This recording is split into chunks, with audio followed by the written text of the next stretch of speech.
But we got the iridescent moon's arrow and restored Columbina's strength. And that's all that matters. In other words, mission accomplished.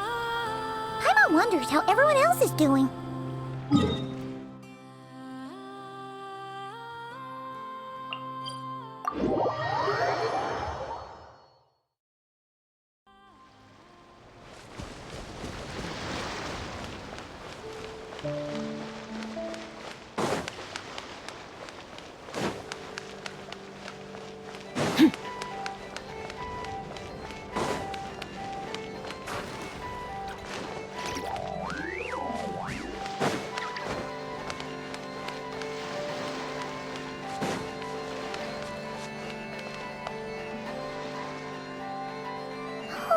Do you think the others are making good progress?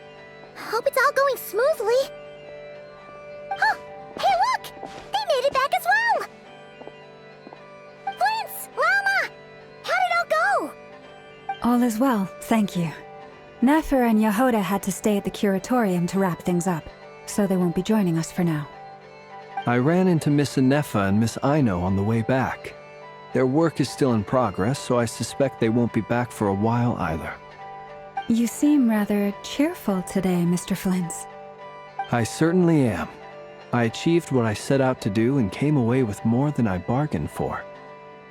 Fighting alone can get quite tedious, but I had the good fortune to run into a pair of brave young warriors. We meet again. How have you been? Albedo! What are you doing here? Thankfully, tracking you down turned out to be a lot simpler than we envisaged. These two courageously lent me a hand while I was fighting the wild hunt. When they told me they were Servarka's colleagues, it all made sense. And given how people of outstanding talent tend to cross paths, it's no wonder you're already acquainted. So, who's your travel buddy, Albedo? Why don't you come and introduce yourself?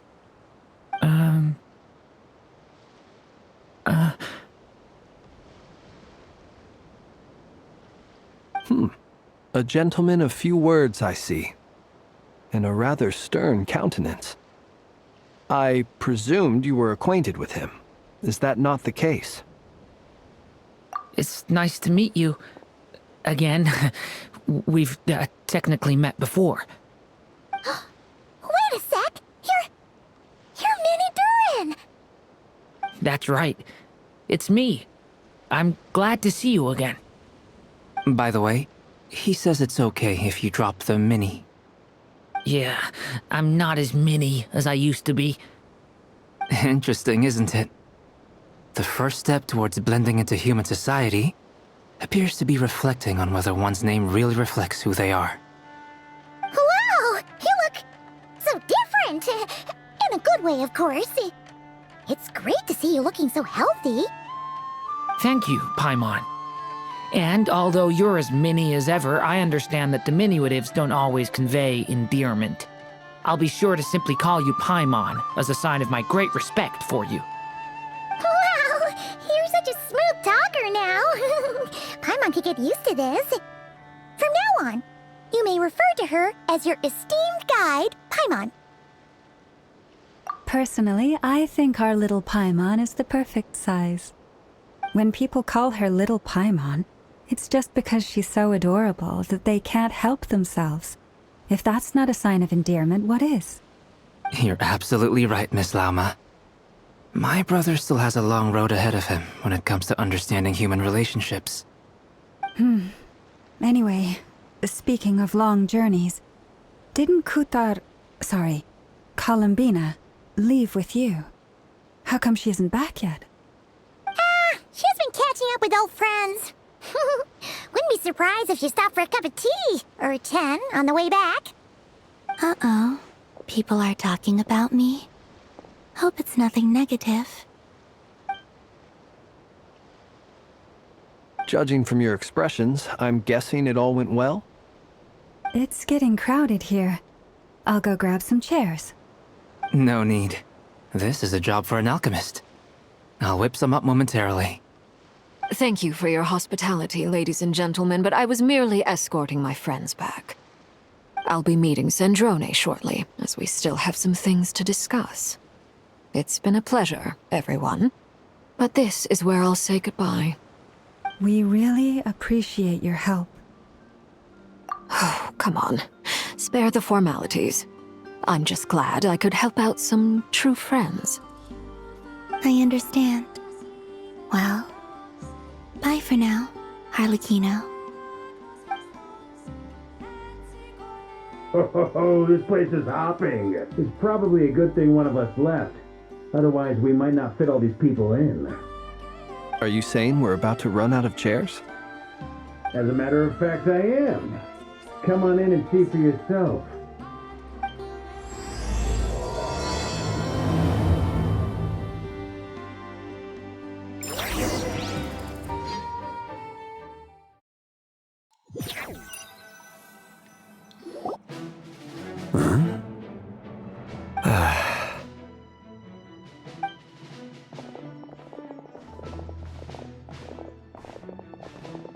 I overheard your little chit-chat outside, by the way.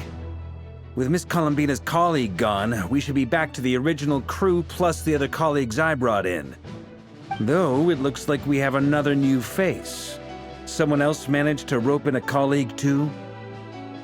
Frankly, you and Paimon are the only people I know here. This here is Dainsleif, colleague of Teyvat's greatest guide, Paimon, and greatest adventurer, the Traveler. Well, not exactly colleagues, more sort of friends. When someone else jumps in to do the announcing, you know you're speaking to someone important. Let's hear what he has to say. Note to self. Once Paimon knows your name, the rest of the world will soon follow. When he comes looking for us, it's usually something important. Paimon's guessing you've heard about the Wild Hunt, then. From the looks of it, you're about to hold a meeting. If I were to say that the Wild Hunt is our mutual enemy, would that earn me a seat at the table? As the saying goes, the enemy of my enemy is my friend. Mr. Dainsleif, there's a seat with your name on it. Though, I can't promise the same for everyone else. Hey, Albedo, think you can rustle up a couple more chairs? After all this time apart, Grandmaster Varka's first order is to rustle up a couple more chairs. I've missed this. Is he being sarcastic? Hey, he's your brother. Why are you asking us? I've still got a lot to learn about the nuances of human conversation. Trying to decipher Albedo's way of speaking has been like jumping in at the deep end. Oh, good point. Paimon gets you now. Don't sweat it. There are people who go their whole lives without getting the hang of it. You're ahead of the game already.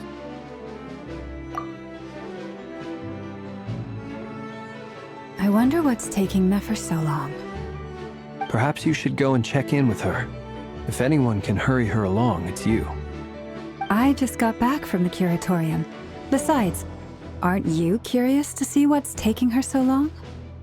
Miss Nefer doesn't strike me as the type to share secrets.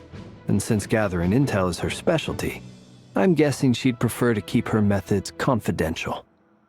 Under such circumstances, would it not be tactless for me to impose? Oh, but it's fine for me to impose. What can I say? You have an unrivaled ability to garner people's affection, Miss Moonchanter. Besides, you have far more in common with her than I do. All right, then.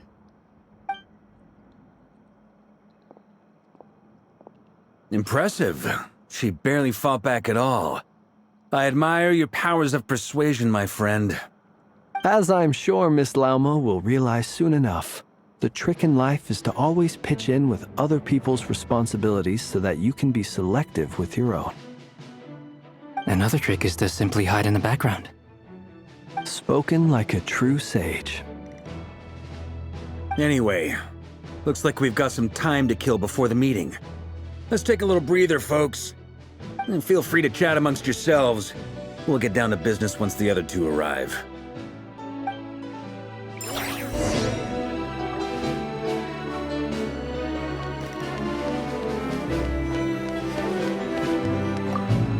Truth be told, I can't remember the last time I was in a meeting with so many people. You're not alone there, my friend. The Lightkeepers also struggle to bring everyone together for a serious discussion. I don't doubt that. I've only ever met two Ratniki, one being you, and the other being that young guy, Itlua. Itlua is a good apple. I'll give him that. He's kind, honest, and regularly delivers supplies to my lighthouse. A true Ratnik to the core. In that sense, he puts me to shame. So you're what? A fake Ratnik? That's what it sounds like you're saying.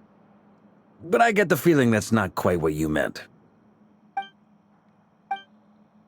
Come on, why the awkward silence? Sorry. I'm not even gonna bother trying to hide it. You've known all along, haven't you, my friend? Now that was an awkward silence.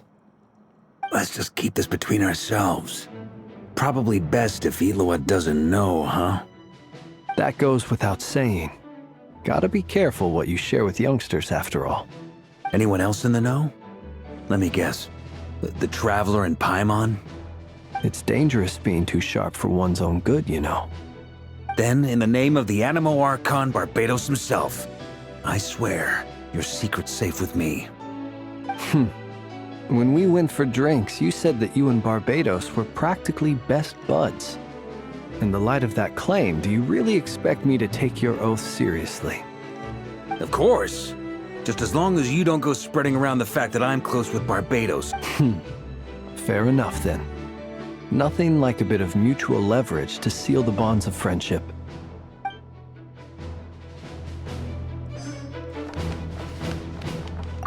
Is there something you'd like to say to me? Yeah! For starters, why'd you just show up here without even giving us a heads up? If you think back to our previous interactions, you may recall that that's hardly out of character for me. You do have a point there. Oh yeah! You'll need to find somewhere to stay the night too, right? Want to tag along with us? You never know. We might get a group discount. Sure, let's do that. Great! Paimon will handle it! And in return, we can get Dainslift to be our very own personal bodyguard. If that's what you had in mind, you should have said so sooner. I'd be happy to help. Oh, okay then. Paimon was only kidding, but good to know. Anyway, since we're all here together, we might as well watch each other's backs. That's just what friends do, right? Indeed. Thank you.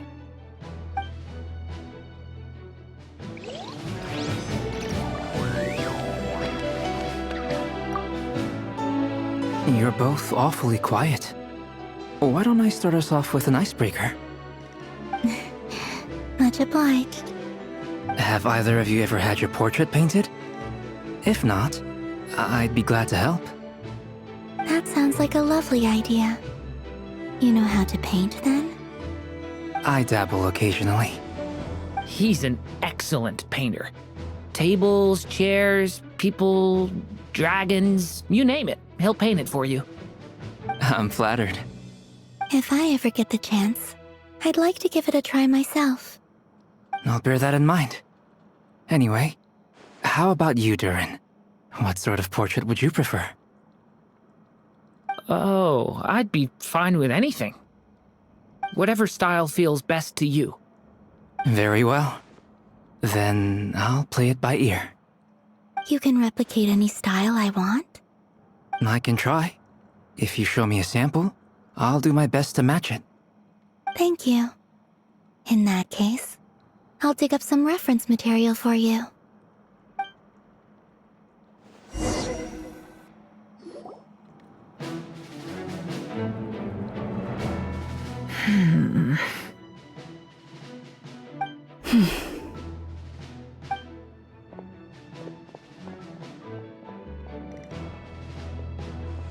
Ah, Miss Nefer. You made it after all.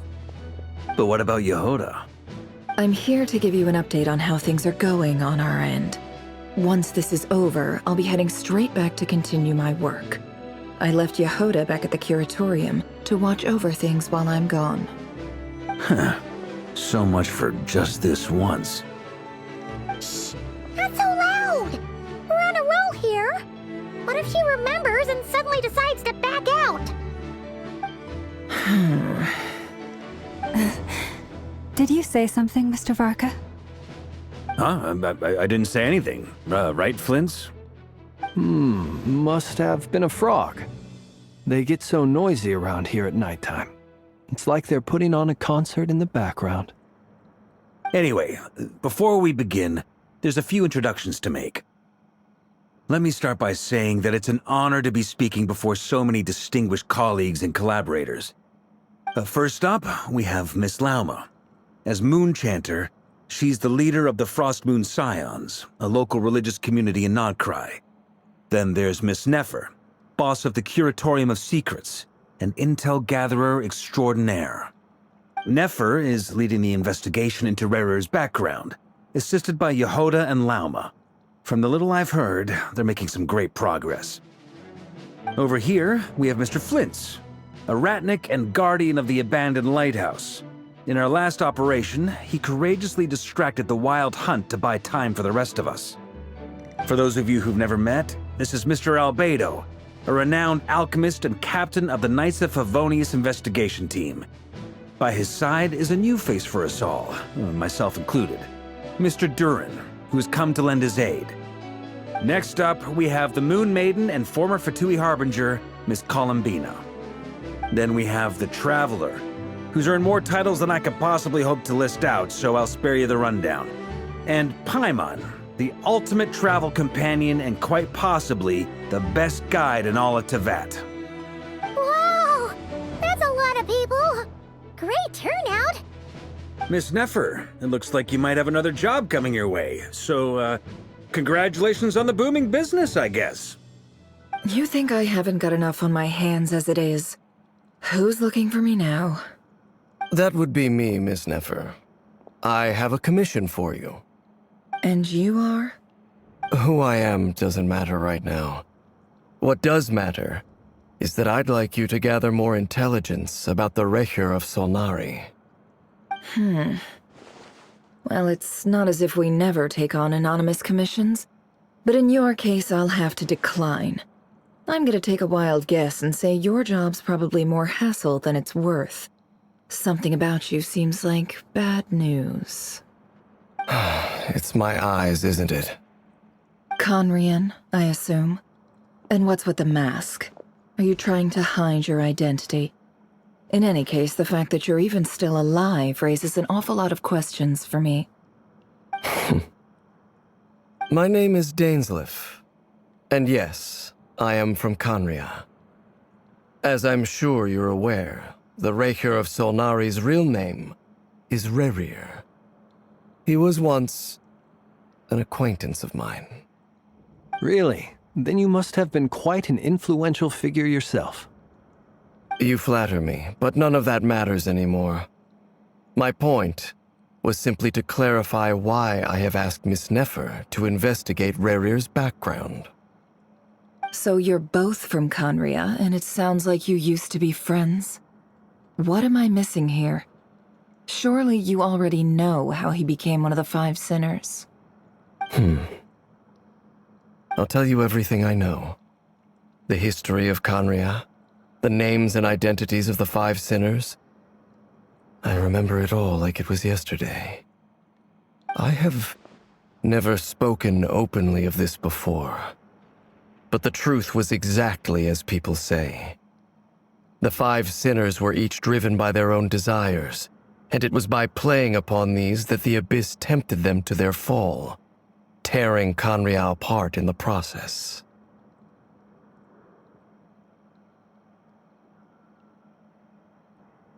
The visionary, Vedifenir, who wished to foretell the future. The wise, Haroptatir, who sought limitless knowledge.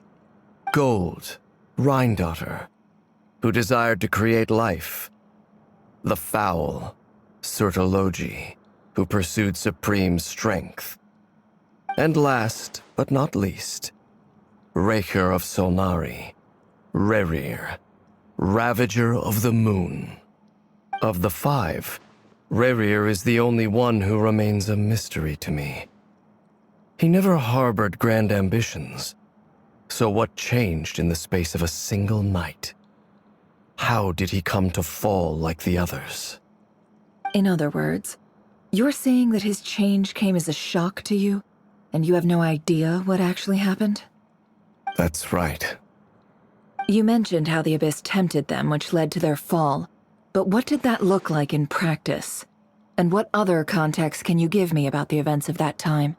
The more detail you can give me, the better. Strangely, now that it comes to it, I hardly know where to begin.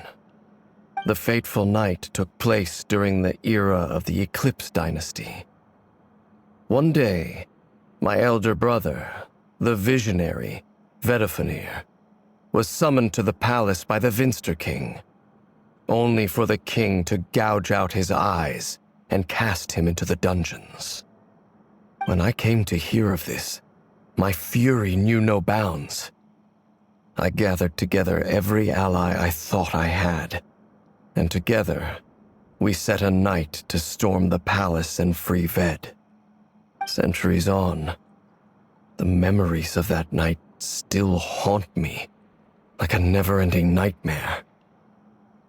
We broke through the palace gates, just like we had planned, each striking towards our separate targets. But then, I was betrayed. Even Vedifenir, the very person I had come to rescue, abandoned me and partook of the Abyss's power. So, it's personal after all. Then tell me, Mr. Dainsleif, what price are you willing to pay? You, of all people, must know that nothing comes for free. I cannot say what price would be worthy of such a commission. But know this. Rerir was not always a madman. Believe it or not, there was a time when he was just an ordinary man, working for the Conrian Intelligence Service. Uncovering the truth of Rerir's past is the only way to unravel this mystery. But before you decide if you will accept my commission, I will tell you more about him. Enough, I hope, to help you plan your next move. Sounds pretty good to me. Feels like we just flagged down a random passerby, only to discover he's actually a master strategist who has a score to settle with our enemy. Can I borrow your halo? It could be useful in the lighthouse. Hey, enough with the wisecracks! Besides, isn't that lamp of yours bright enough already? Relax. It was meant to be a compliment. If that was a little over the top for your liking, I'll make sure to tone it down next time. I'll give your proposal some serious thought, Mr. Dainsleif. Let's speak in private once the meeting is over. Before that, there's a few things I'd like to share.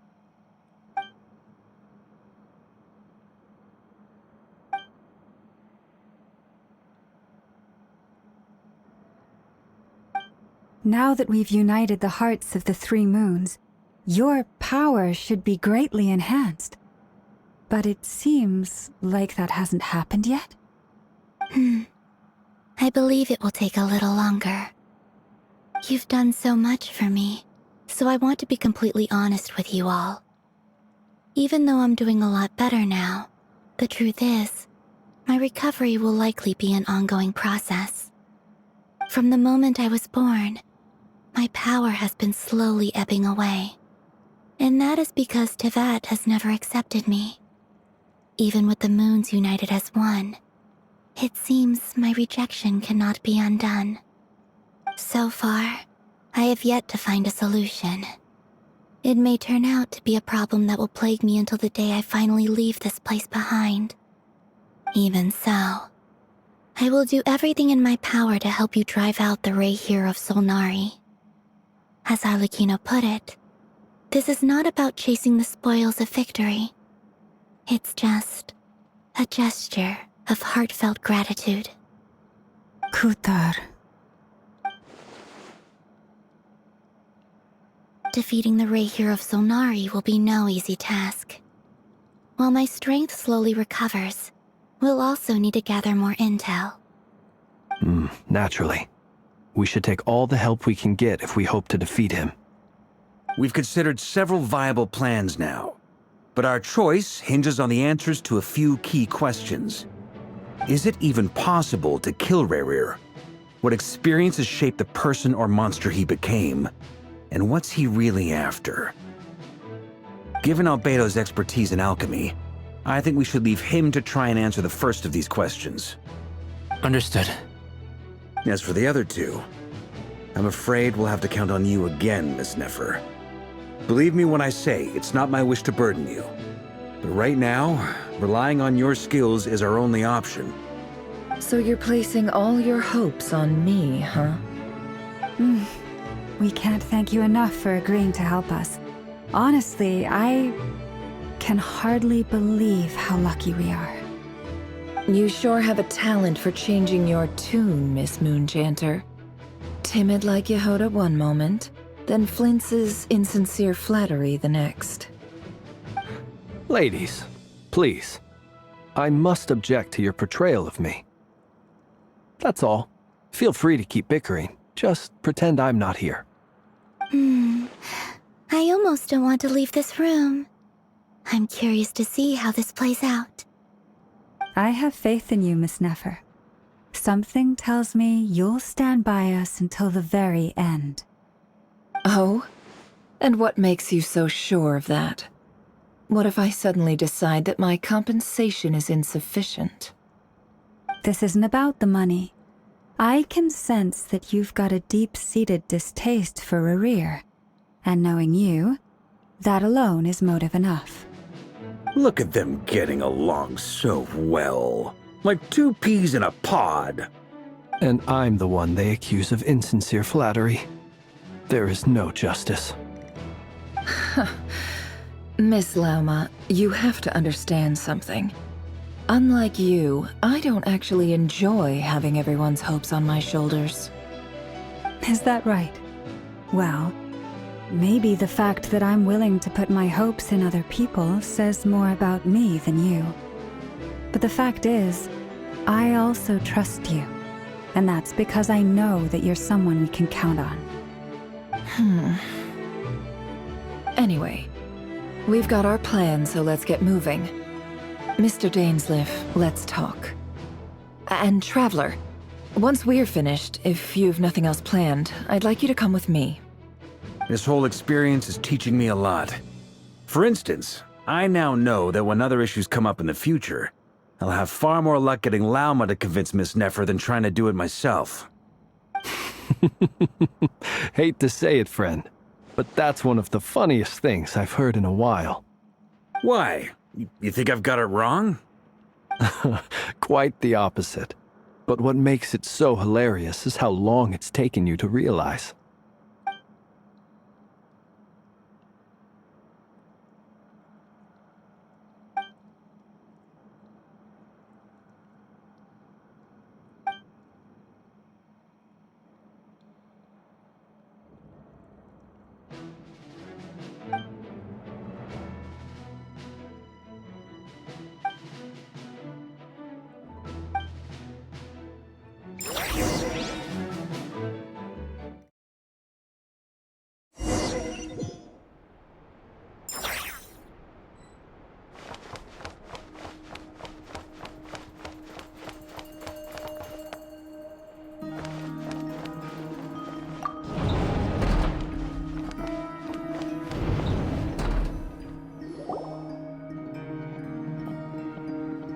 Thank you for waiting. It's okay. We actually used the time to help Dainsleif get a room at the hotel. That's very considerate of you. Now, I trust you share my curiosity about Rahier's past, and you seem fairly familiar with Mr. Dainsleif already. We spoke at some length after the meeting. He was the one who suggested I should invite you to join this operation. He feels confident that these secrets will be safe with you. Dane has a lot of faith in us, that's for sure. Likewise. I appreciate that you got right on board without interrogating me about why I invited you. It shows that you trust me to explain everything in due course. That's because we know what you're capable of. We appreciate you too, Nefer. You might have been forced to help in the beginning, but this time, it was your choice. That's one way to put it. Another is this, that once a decision's been made, it's set in stone. After that, my only goal is to see it through. Alright, so here's how it is. I'm going to access Rarir's thoughts again using my confidential method. Now, I'm sure you've seen things like this before on your travels, so you're surely well aware of how dangerous it can be. The reason I've gathered you all here is to ensure my safety during the proceedings. I plan for us to enter the fragment of his consciousness together, and once inside, I will focus on searching for information. Think of this as a diving expedition into someone's brain. If I'm the diver, you are my safety equipment, tasked with keeping me alive while I'm under the surface. Once the ceremony begins, we will all be spying on privileged information. But in the interests of safety, you must remain absolutely silent at all times. We will discuss our observations after the ceremony has concluded. Lastly, any individuals of a weaker constitution are advised not to partake in the ceremony. In any case, Paimon has her own job to do, which requires staying in the room but not joining the ceremony.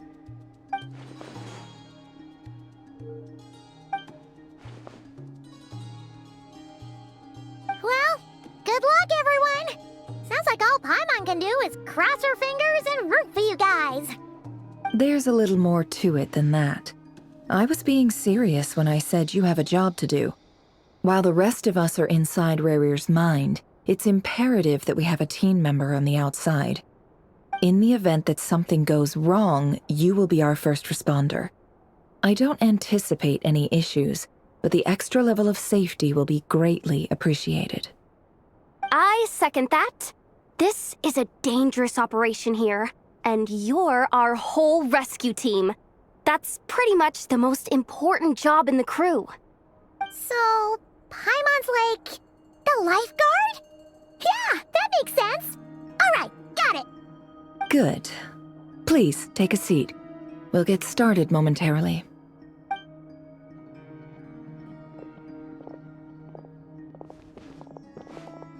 So, did Mr. Dainsliff tell you anything else?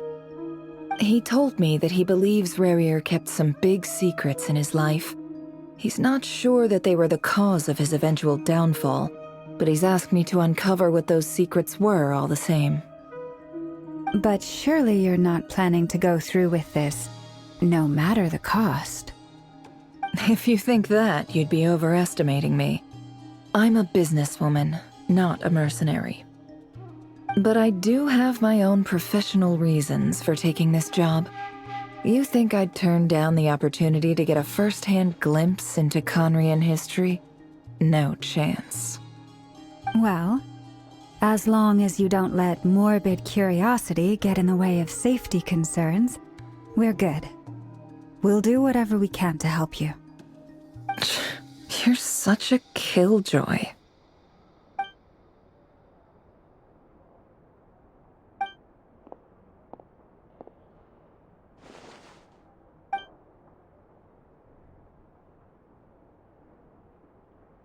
All right, I'm good to go.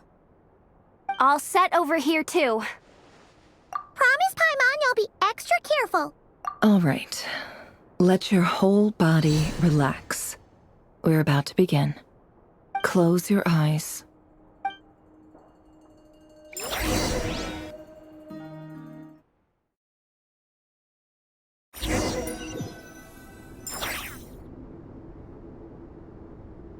Phew. Could this be his office? Pretty standard setup. Bookshelves, paperwork, files. According to Dainsliff, Rarir used to be an intelligence operative. Chances are there's plenty of top-secret intel stashed away in this room. Is this where you keep your secrets, Rarier? Can't say I'm not looking forward to this.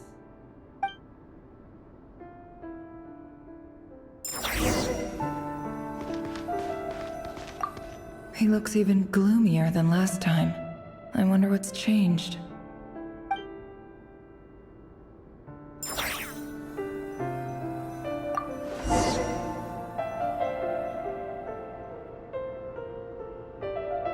Today's files are in.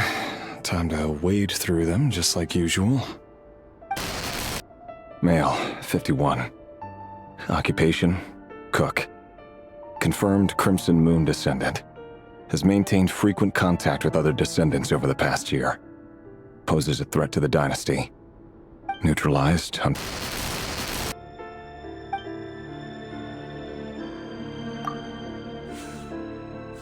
This one should be archived under purged targets.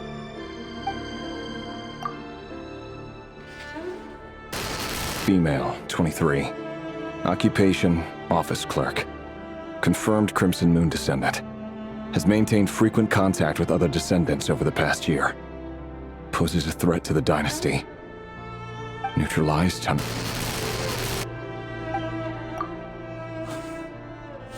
Another one for purged targets. Sounds like she was that other man's daughter.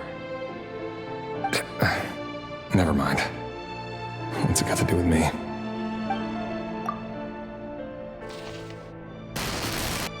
Male, 40. Occupation, teacher. Confirmed Crimson Moon descendant. Has been observed making contact with other descendants during the past year. Poses a threat to the dynasty. Neutralized on...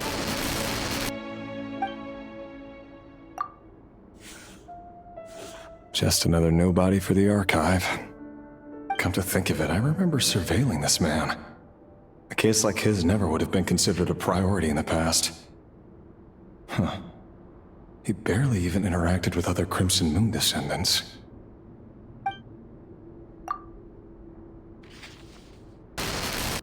Female, 16. Occupation, none. Orphan and confirmed Crimson Moon descendant. Has been observed making contact with other descendants during the past year. Poses a threat to the dynasty.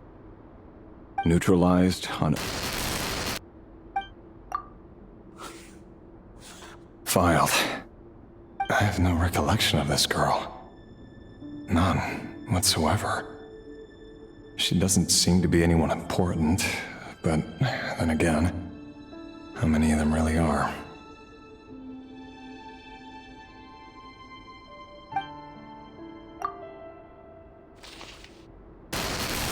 Female, 13. Occupation, none. Orphan and confirmed Crimson Moon descendant. Has been observed making contact with other descendants during the past year. Poses a threat to the dynasty. Neutralized on...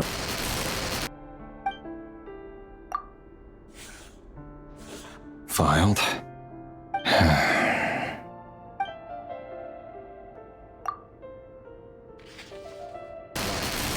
Male, 11. Occupation, none. Orphan and confirmed Crimson Moon descendant. Has not been observed making any contact with other descendants during the past year. Poses a threat to the dynasty. Neutralized on...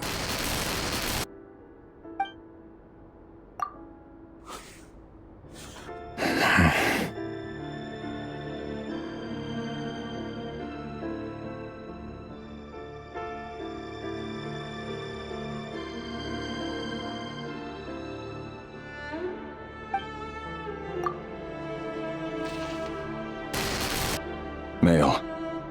6. Occupation, none. Orphan and confirmed Crimson Moon descendant. Poses a threat to the dynasty.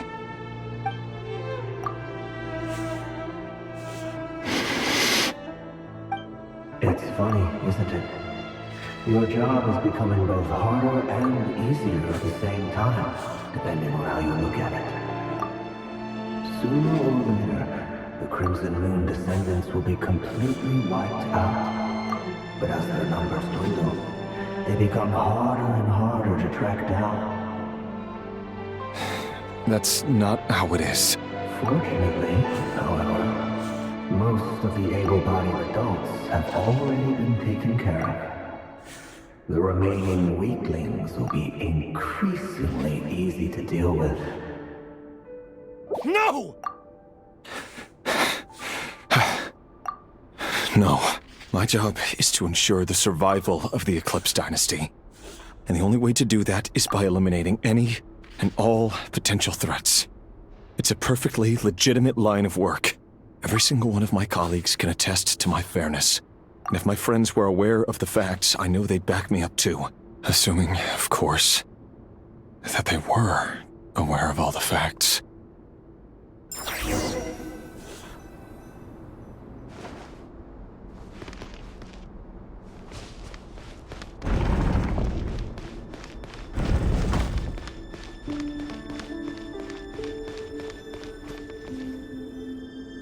Mr. Vedifalnir, it's been quite some time since we last met. Rerir, I trust you're here because you have something important to discuss. Forgive me. I wasn't tuning out, it's just, I noticed you didn't even phrase that as a question. As if you knew I was coming. Tell me, does someone in your position ever feel the need to ask questions at all? It is indeed within my power to foresee certain things. Things like your arrival. I was just thinking. It won't be long before I'll be inviting both you and Dane to my wedding. That isn't a lie, but nor is it a fact as such. It's a wish, isn't it? No fooling a prophet, is there? Ever since that day we met for drinks, I knew it was only a matter of time before you came looking for me. Does it feel good? Knowing how the future will unfold. I'm afraid the notions of good and bad fail to capture the complexity of what such a power entails. Once you've seen what will come to pass, it can be all too easy to succumb to fear and melancholy. Unless, of course, you learn to abandon these feelings.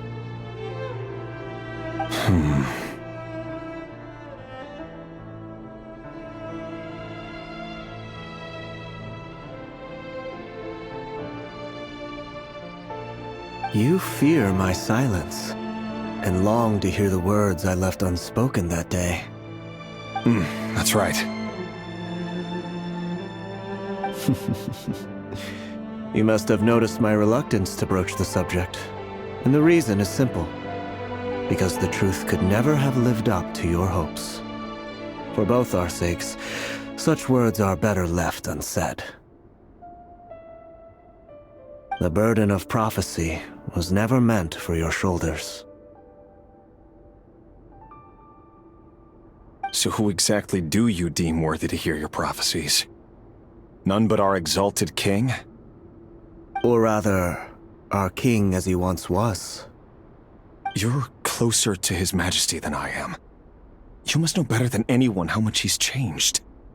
You say that as though it is to my benefit. Yet precisely because of that, I dare not speak rashly. A king can turn out to be the most virtuous of rulers, or a tyrant more terrible than the most vicious of dragons. You are so wise and far-sighted, yet still you would have me live in fear of the unknown? You make a fair point. Especially given my silence alone was all it took to send you spiraling downwards. Very well then. Let me offer you some advice. And I say this not as a prophet or a visionary, but simply as the brother of your friend. For many reasons, there is very little chance of your marriage ending in happiness. If happiness is what you seek, you should find another fiancé.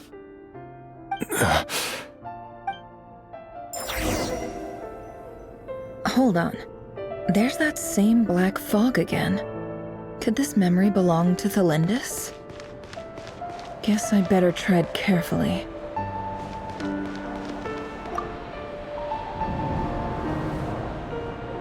Wait. Hear me out. This time we finally got a clear look at his face and learned his true identity. His name is Rayrir, and he claims to be one of the king's guards. What did you say? A cruel irony, isn't it? The man you're set to marry leads a double life as a brutal executioner.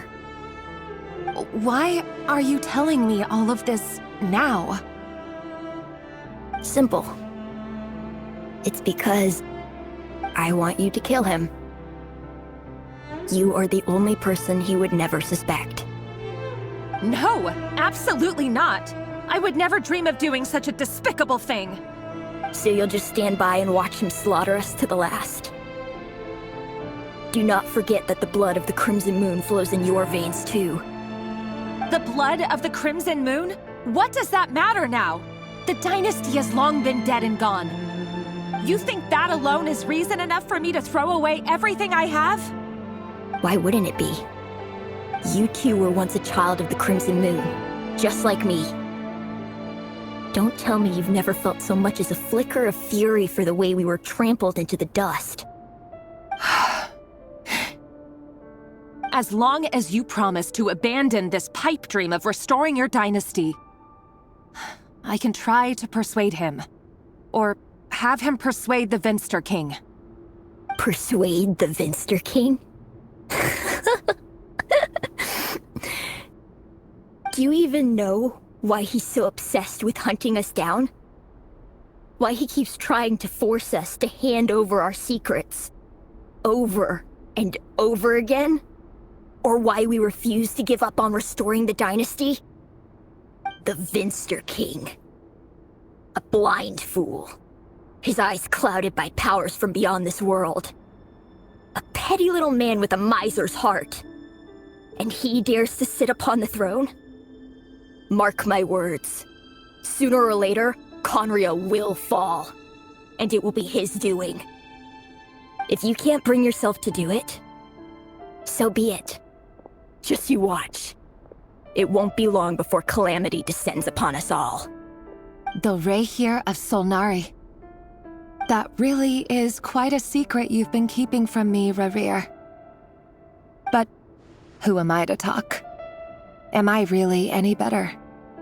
I've kept my own past a secret this whole time too. Love should be built on honesty. But ours was born from lies. And yet, is it really so wrong to hide things that would only make life harder?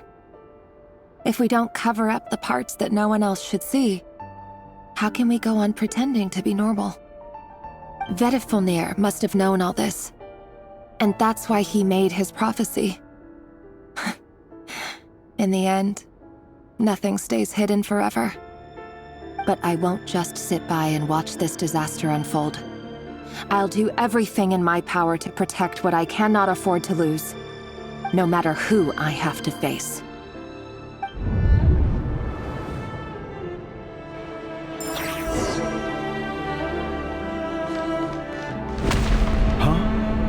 Was that Rayrir who just walked past the window? Doesn't it give you the chills that he still takes the same road to work every day, as if nothing ever happened? Those people at the deli. Enough already. They're clearly pretty taken by their own disguises, so just smile and play along. Pull the rug from under beasts like that, and you'll risk having your throat torn out. Deli. Talking about those people from the opposition. Right. I'd almost forgotten they used to run a deli. People who've known consequence always vanish so easily. And no one even remembers them.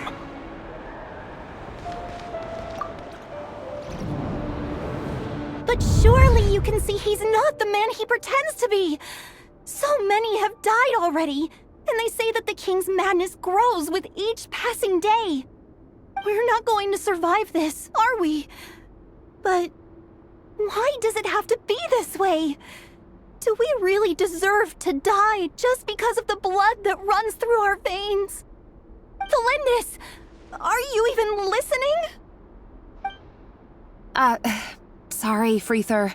My mind was off wandering. I heard you, though. You're talking about what Rerir said. He's just following the king's orders. He's a secret agent, and it's his job to hunt down rebels and dissidents. By the time you first met him, he'd already taken lives. Maybe he was using you from the very beginning. No. Rerir has no idea I have anything to do with the Crimson Moon. My family are only distant relatives of the main lineage, and besides, my eyes are perfectly ordinary. Truth be told, apart from my teacher, pretty much no one knows I have any connection to any of it. It's been a long time since my family severed ties. But as Orlog said, who could possibly talk sense into that raving lunatic of a king? No one. I'll work something out. Trust me, I'm with you all. But for now, you need to keep yourselves hidden. Don't let anyone find you, anyone at all. Don't forget that Rerir is an Eclipse operative. You need to be extra careful when he's around, and when I am too. For now, don't come looking for me. And if anything happens to me, just act like we've never met.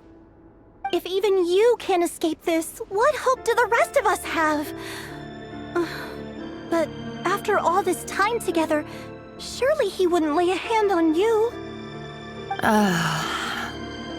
I won't speak in his defense, nor can I give you a clear answer to that question. But I'll do everything I can to put an end to this. Here, hold on to this. If an opportunity to escape presents itself, take it. You'll be glad you took some spare change. You call that change? But what about you? I've got a job, and there's still money coming in. But you can't go anywhere right now. Please think about yourself for once.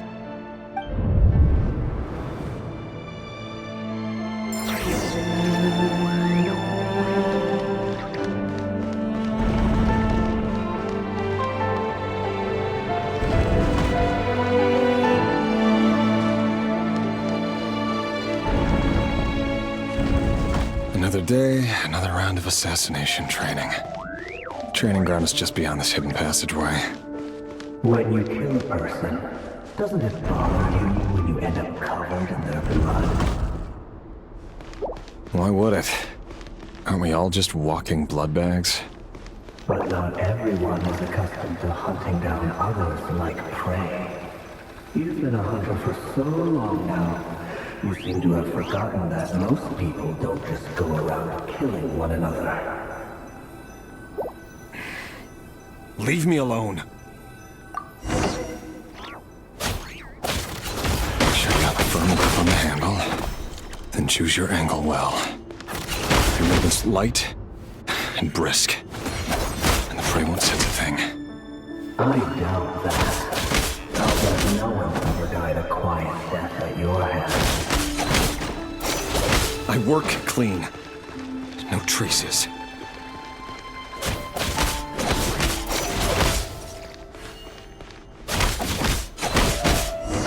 That doesn't make it open and above board, though. The king just happens to need you right now.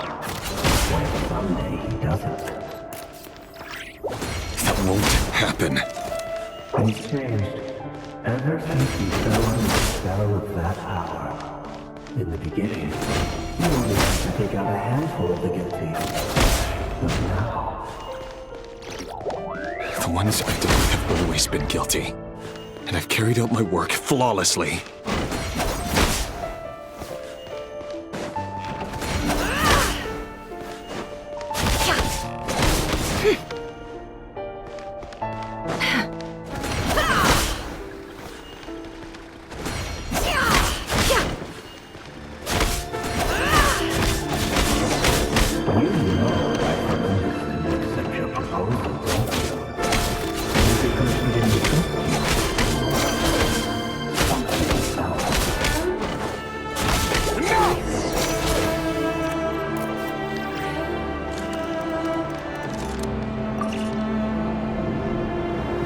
Valindis, do you still remember Orlog?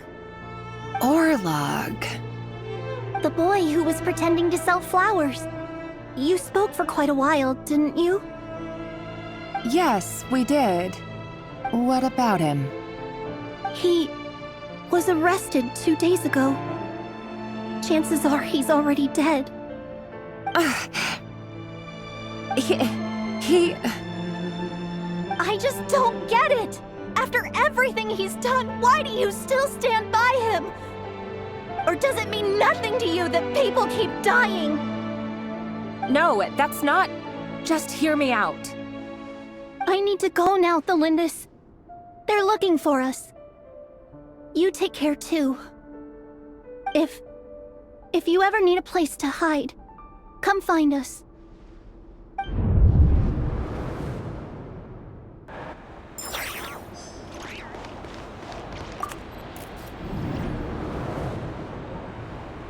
Author Thelindis.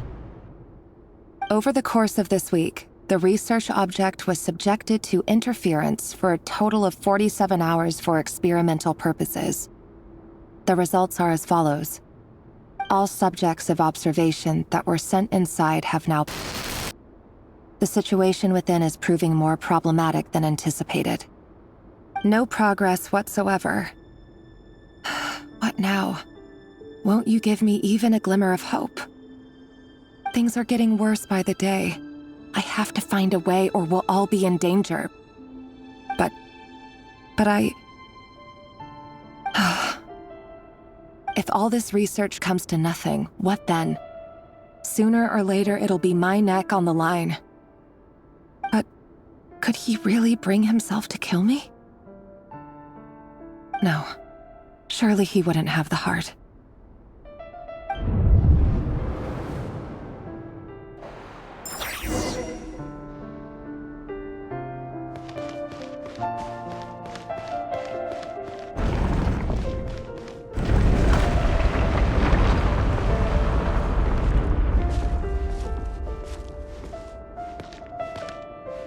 Why won't you just let us go?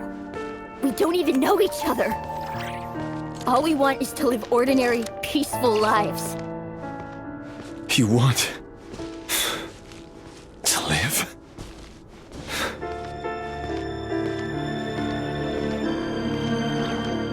Yes. I just want to go on living. Is that really such an unforgivable crime?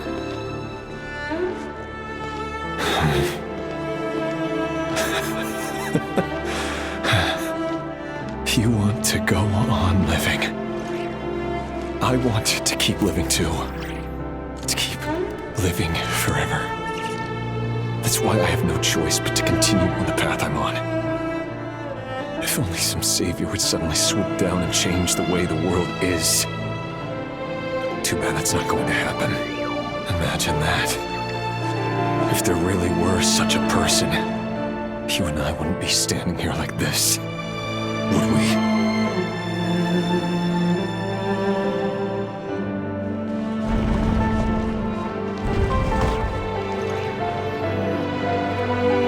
So these files are in. Time to wade through them just like usual. No, I don't get tired of it. It's my job. And not only am I lucky to have it, I'm good at it too.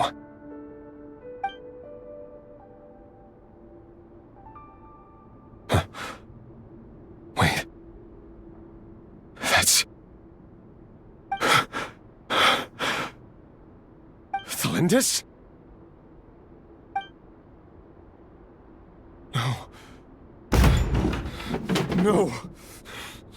No! Why? But you bear no mark of the Crimson Moon. How could you possibly have anything to do with them? It cannot be! A diluted bloodline. Carefully concealed. I see it now. You've been living in the shadows just like me. What a fool I've been. Numbing myself with talk of justice. Even imagining my friends would back me up. But in the end, Irminsul. Finster King! How far are you going to take this? From the direct bloodline to secondary offshoots? And then what? Today it's the descendants of the Crimson Moon. Who will it be tomorrow?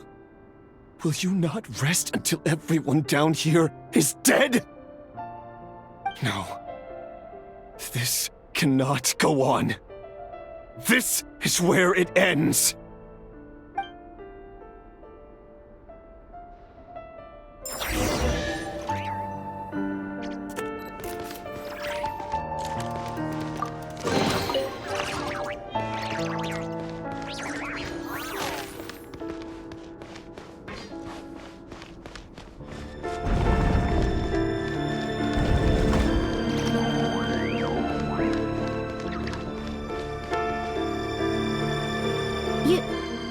You're really letting me go? I am. As long as you can guarantee that no one will find you. Don't worry, I'll be extra careful. No one will know I was here. But what about you? Me? If you let me go, you won't be able to complete your mission, will you? Good point. In that case, maybe you should stay. No, please! I just want to see the outside world again. To... Go on living? Yes. I know you're a man of your word. So please, just let me go. If I let you leave, what will become of me? Just kidding. Go, now. But remember, don't let anyone know you were caught. We'll be seeing each other again very soon if you do.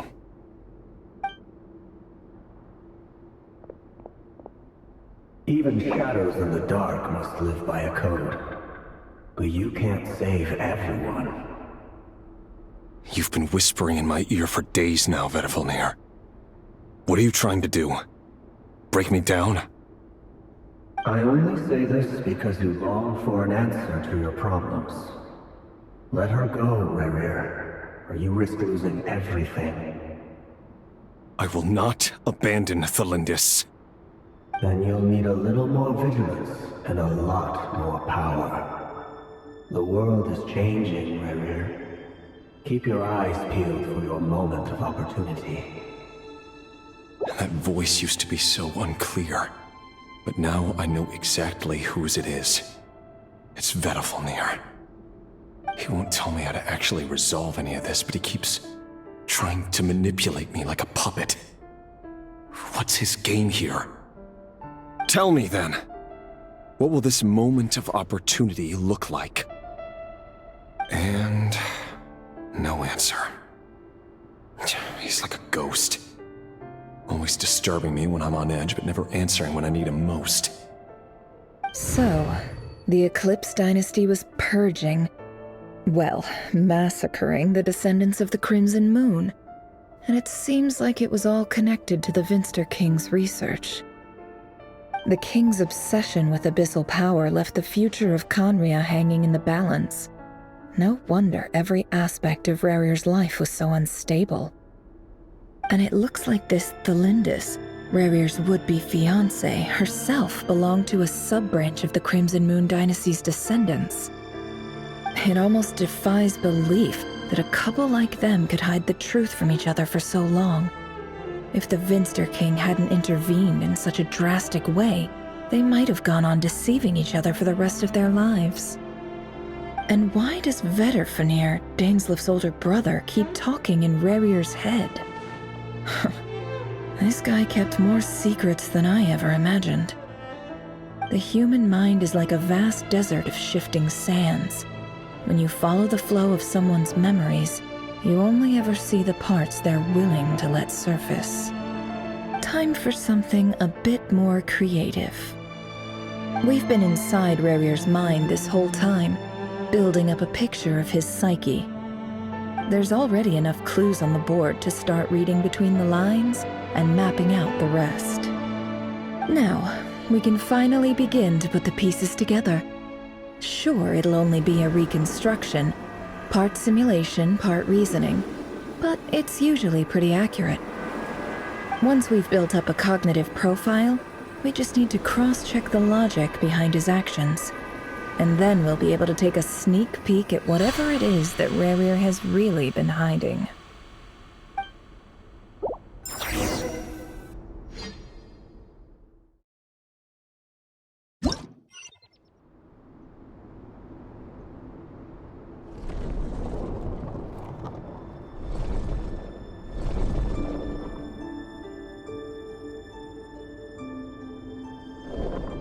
Rerir, are you there?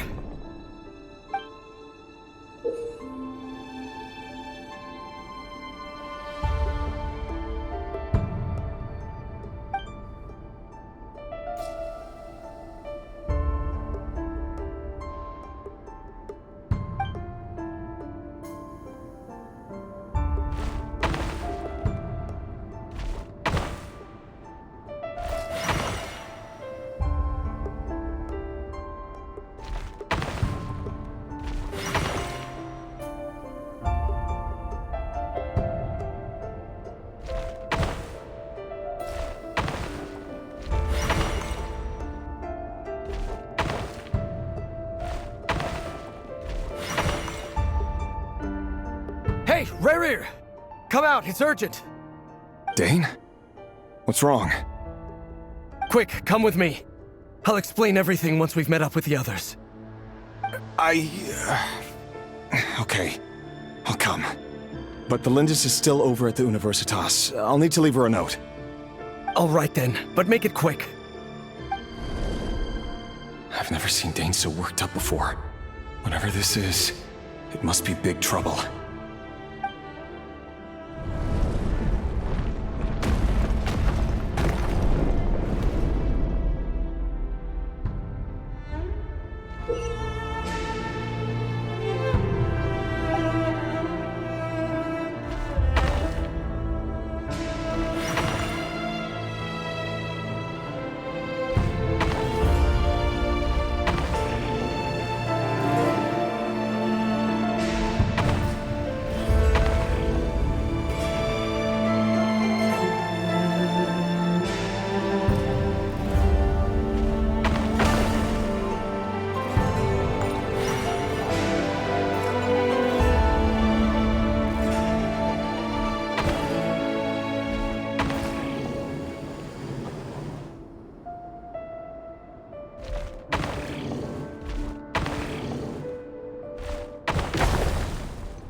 Well, this is a nice change, meeting you all at this hour.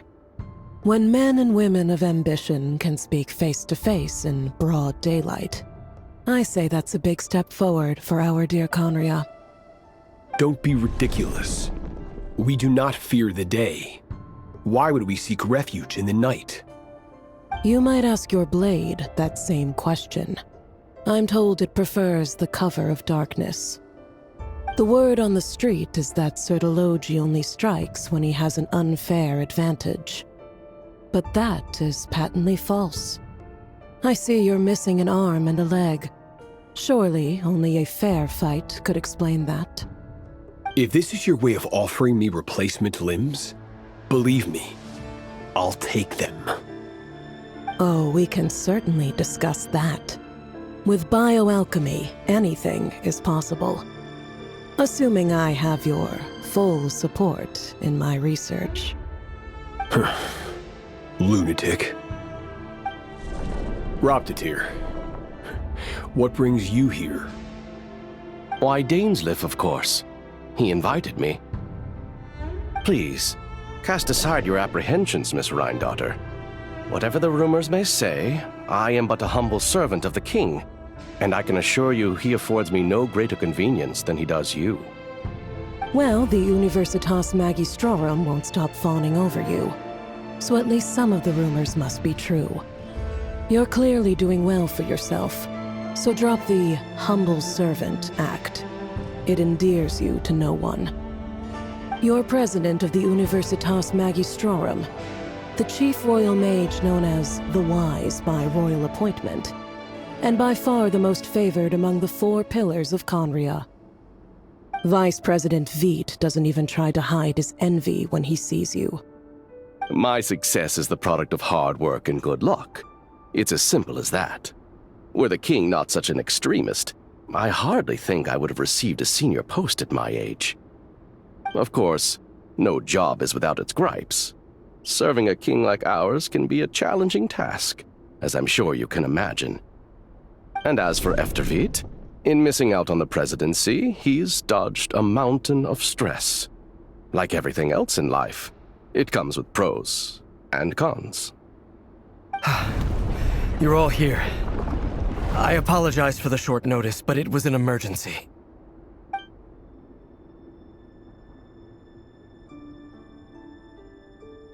You must be Rarir. Mr. Sertologi. Yes, I handled your case file during your sentencing. Nothing personal, of course. I'm pleasantly surprised that you remember me. You're clearly a person of substance if you've been invited here. But Dainsleif, you'd better have a very good reason for convening this little gathering. It's my brother, Vedalfenir.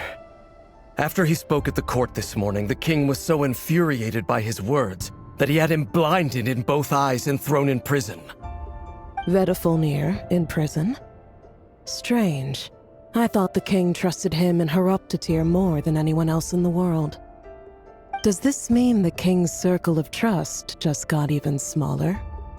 It has nothing to do with trust. It's about what the king wants, which is as clear as day to anyone paying attention. I simply appease him, because it's in the best interests of the Universitas Magistrorum. And also because you're slimy. Vedalfenir, perhaps less so.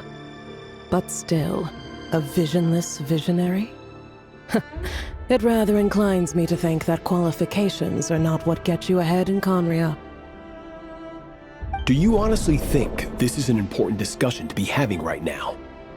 Dane, what are you planning to do? Rescue Vedalfenir, I assume. Correct.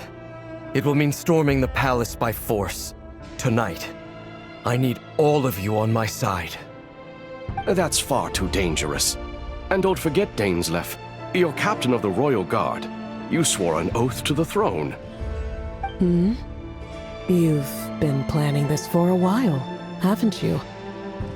I have no desire to commit treason. But whatever critique the king may have of Vedalfenir, disfiguring your most loyal subject for putting the best interests of his court and nation first, this is not the conduct of a wise ruler. My blade will force the king to see the error of his ways. So, Vedalfenir's prophecy enraged the king. I'm sure it wasn't what he wanted to hear, but if he won't take counsel even from the visionary, that is deeply troubling news. The extent of His Majesty's madness is now all too clear. The question is, how does a man like me get out of this situation unscathed? You have noble ambitions, Dane, but I'm afraid they don't do much for a guy like me. I'm not interested in saving the world. All I want is a letter of pardon. A letter of pardon? For whom? Thelindis?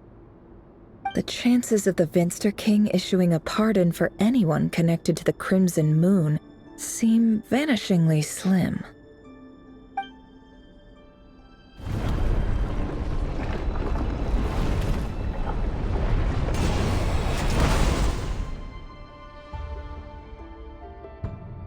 This black fog over the board must have some connection to Thelindis. But why is it taking this form? Does it have something to do with Revir's past? Another mystery I'll need to unravel.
Author Thelindis. Over the course of this week, the research object was subjected to interference for a total of 60 hours for experimental purposes. The results are as follows. Research dating back to the Crimson Moon Dynasty has established 2 points regarding Moon Marrow. Firstly, its origins have something to do with a god's power. Secondly, it serves as a portal to an as-yet indeterminate location. Moon Marrow can thus be defined as a spatial gateway. However, there are a number of hurdles to overcome before we can answer the question of where it leads to. To start with, opening the gateway requires a specific power source, which the relevant literature indicates. An enormous amount of power is then required to keep the gate open. Currently, the total power output of our instruments remains in the single digits. To make matters worse, I am now the only staff member remaining in the Moon Marrow lab. The Universitas Magistrorum recently decided to move most of its personnel into abyssal energy research, which has stymied all Crimson Moon-related projects. This is not a wise move. I have always maintained that placing all our hopes in a single source of power is risky, especially one as poorly understood as this. As well as making ourselves overly reliant on a single resource, we are neglecting other promising technologies. I apologize if this comes across as disrespectful. But as a Moon Marrow researcher, I desperately want to see the world beyond the gateway. If we really made it there one day, what would we find? And how would we go about taming the unknown? My imagination is endlessly fueled by questions such as these.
This is for you.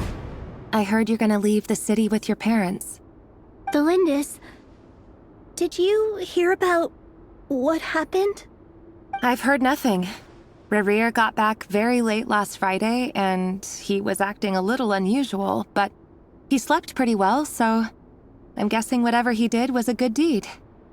You never saw him, and I don't know what he did. And this conversation never happened. You understand? What if he finds out that you pried into his secrets? Don't be silly. I don't know what secrets he does or doesn't have. All I know is he's just a normal guy who happens to run some errands for the king. Are you scared of him?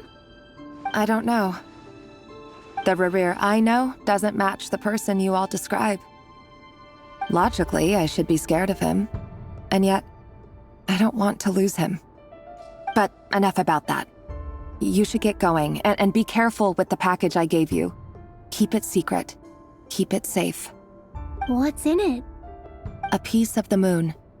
All you need to know is that as long as you keep it safe, then in the future, everyone will be able to see a red moon. A red moon? You mean our moon? That's right. Our moon. Promise me you'll look after it. I promise, the Lindis. The Crimson Moon bloodline will never die out. Its light, the color of blood, will become like a fire that flows in our veins, no matter how long it takes.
Hurry, everyone, and stick to the plan.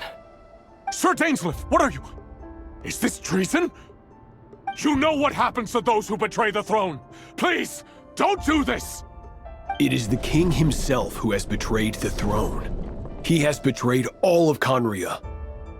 If you have any love left for justice in your heart, you should join me. It's showtime. Dane and his group will handle the troops in the palace. Then Hraptatir and Rheindotter will disarm the security measures. My job is to enter the prison and rescue Vedifalnir. Stay safe. Wish me luck. Look after my brother. Draw your blade. It is time for justice to prevail.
And the smell is abominable. Clearly, the king doesn't allow his prisoners a single shred of dignity. This is dire. Found you. Hello, Mr. Vedafulnir. Ah, it's you. Surprised? Oh, wait. I guess surprise isn't an emotion that prophets feel very often. I certainly felt some surprise in the moment when I was blinded. Surprise at the king's sheer ignorance. Surprise at just how unfairly this world responds to words of earnest remonstration.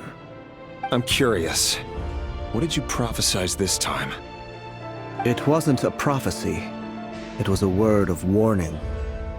Someone had to say it.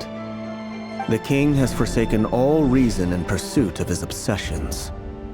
I simply told him that if he continues on this path, Conria will surely fall. But he didn't listen. Worse still, he stabbed you in both eyes and locked you away. Dane asked for my help. The court is in complete chaos now, but I'm sure you predicted that. Everything is transpiring as I foresaw, yet I am powerless to change it. Fate is an immutable force. I can but lament as the inevitable unfolds. I do wonder whether giving a man the power to see the future does nothing more for him than slowly crush his spirit. Forgive my curtness, Vedafulnir, but the king did not suddenly turn on you today. His suspicions have been brewing for a long time. You can't have wisdom beyond the reach of your fellow man without attracting his fear and suspicion. There are things the king does not want to see. So, he doesn't want you having visions of them either. He blinded you because he thought this would make the visions stop. He wasn't entirely wrong. I did indeed lose my power to see the future. Right up until... Until what? Just now. I believe I saw something new. Well, tonight could go a lot of different ways. 5 of us banded together to storm the palace, also we could rescue you. This will go down as the most tumultuous day in Conrian history. I sense hatred in you, but also hope. A desperate hope that with the tyrant deposed, that will be the end of the story. But this is not the end. It is the beginning of a new chapter in a whole new story. There are many men of honor and courage in this world, Rerir. But you are not one of them. You're not here for justice, are you? You're here for yourself. Is that a dagger? Interesting. Why not the polearm? It was always your weapon of choice. With your abilities, I don't doubt that you were able to recover some of your sight. But I also doubt that you want to make an enemy of me right now. Of course not. We're on the same side, aren't we? We could be. But I need you to be honest with me, Vedafilnir. At this point, you're my only hope for the future. You mean your future? With your beloved, Thelindis? Yes. And I know there are bigger things at stake here. A dynasty, a nation, maybe the entire world. But forgive me, I care first and foremost about myself. I can't abandon the one I love to save myself. I just can't do it. But you see a broader picture of the future than I. You see the solutions to the biggest problems of our age. So tell me, what is my solution? What's the answer? In matters of fate, answers are either right or wrong. What will be and what will not. Maybe you are willing to pay a certain price in the pursuit of happiness, but unfortunately, fate does not negotiate. That is the cruelest thing about fate. It is unmoved by your sacrifices. That can't be true. I know it's your voice that I keep hearing in my head, urging me to see how the world is changing, to seek more power, so I can protect the things I love. You show me disaster, but you won't show me how to avoid it? Why? Why are you doing all this? My voice. In your head.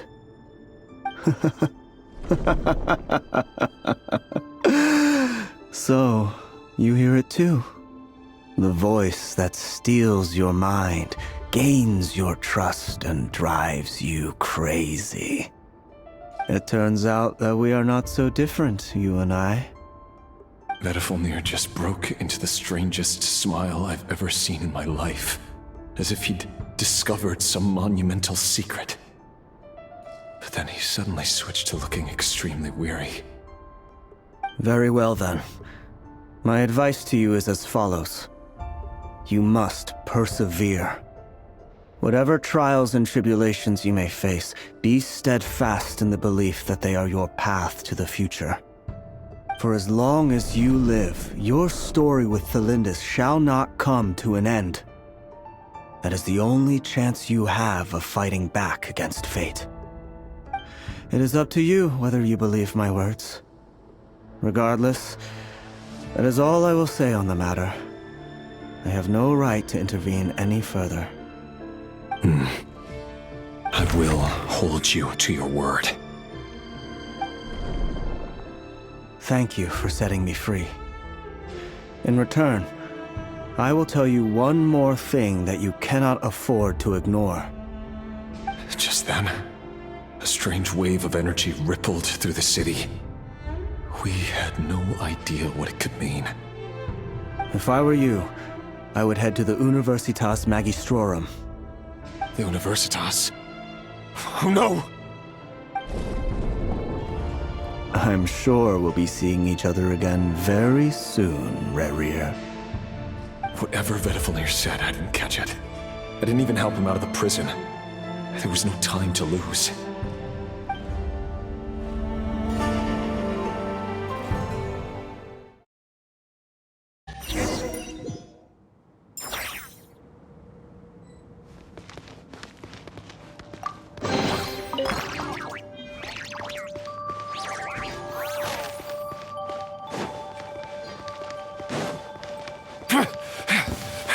Monsters? Is this Rhine Daughter's doing? Or the Universitas Magistrorum? Out of my way!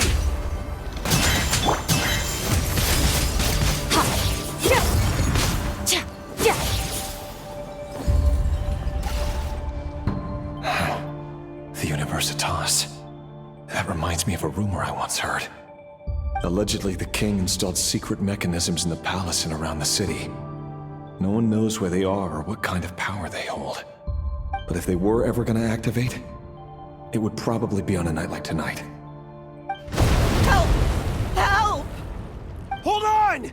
Don't let them anywhere near you! Save me! I can't! Ah! That sounded like an explosion. So, the rumor is true? The king really went through with it. What other means does the king have at his disposal? They must run on power from the Abyss. And given it's a major center of Abyss research, anyone over at the Universitas will be in grave danger. I have to hurry!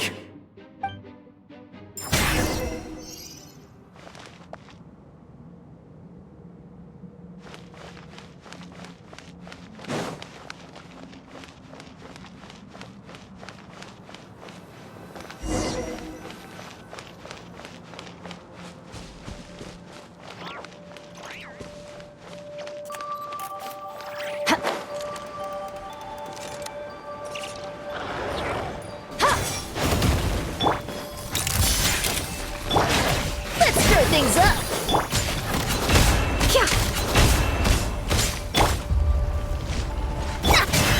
Extinguished. Mine to wield. Written in the stars. Truth bomb. Thus saith the animal arc. The mystery unravels. It all adds up. No more lies. Another star goes out. Smile! Surprise baptism! It all adds up. Can't hide the truth.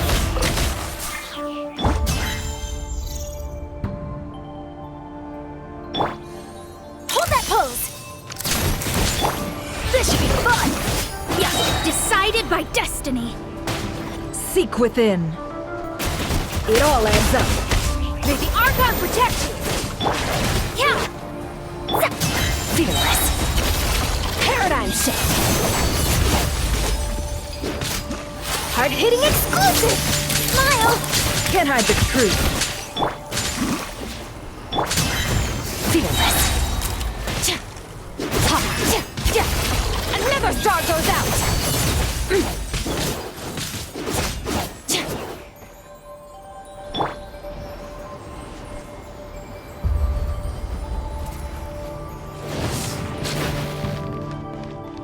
Written in the stars. Hold that pose. The deception ends here. Thus saith the animal Archon. Merciless. Paradigm shift. Truth bomb. Say cheese. No more lies. Let's stir things up. Decided by destiny.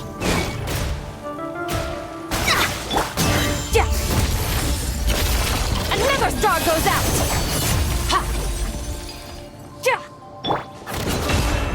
Can't hide the truth.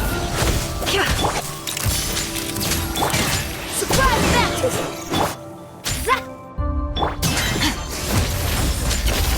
Paradigm shift.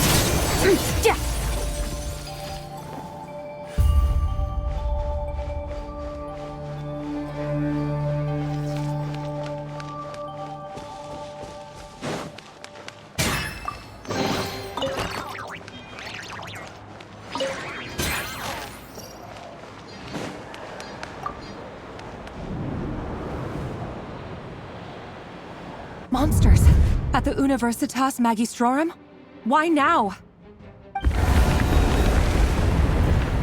Oh no! They're coming! It's no use. The table won't hold out much longer.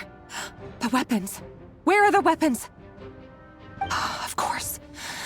All the lab equipment was upgraded after the inspection last week, but the new weapons haven't been allocated yet. I'm done for. Is anyone there? I need help! Ah! Stay back! Please stay back! Please!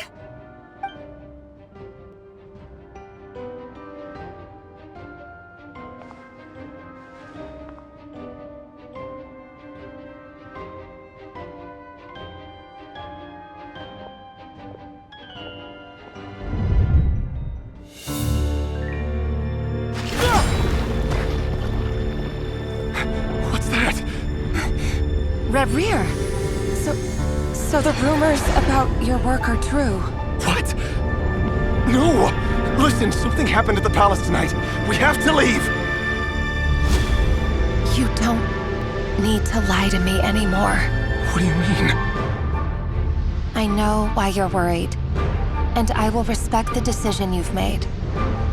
But it's okay, because I found a solution. I know how to end all this.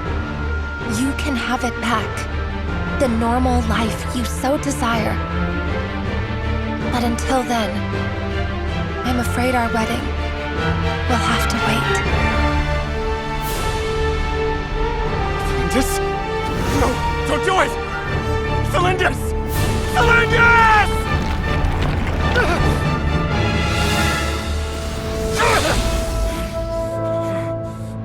I told you, Rerir.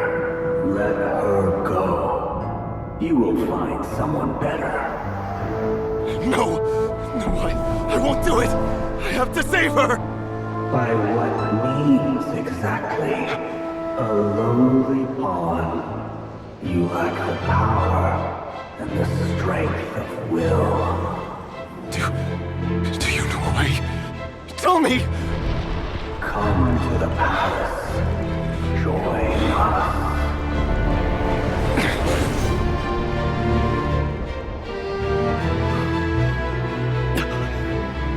Rerir, thank goodness we... Step forth and take your share. You made it. Not you too.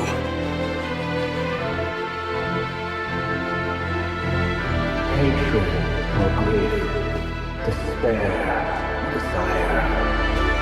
We all have our own.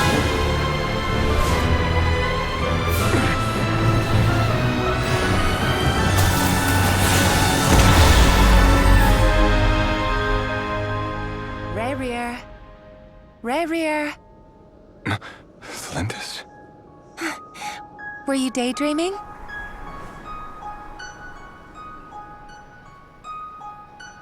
You still remember, Rerir? That question you asked me a couple of weeks ago? Oh. You mean the proposal? Yeah. I'm wondering, where do you think would be a good place to discuss it? Maybe in the garden? Or were you thinking a fancy restaurant? It's your choice.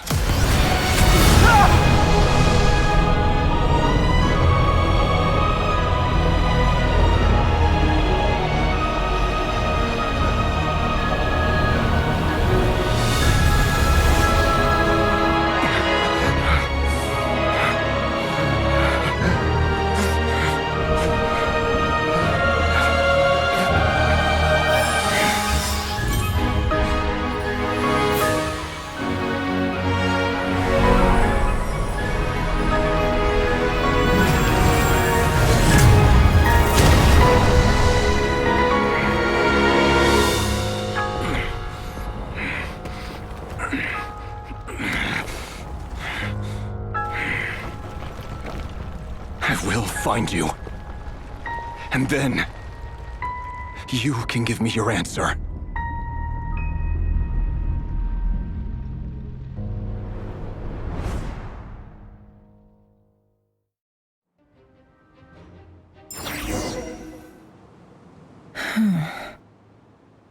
So that's how the Raker of Solnari was born. A monster created by circumstance is a monster all the same. Viewing other people's thoughts for too long can get uncomfortable. Right now, I'm feeling a strong sense of loathing. In a nutshell, the story of Conria is what happens when the truth falls by the wayside. Everyone tells little white lies, and before long, you have a huge pack of lies that destroys everything. Whew. Time to get back. His past is filled with sorrow, but the tale of any fallen civilization is one of endless tragedy. Cruel as it may be, that was Conria's fate.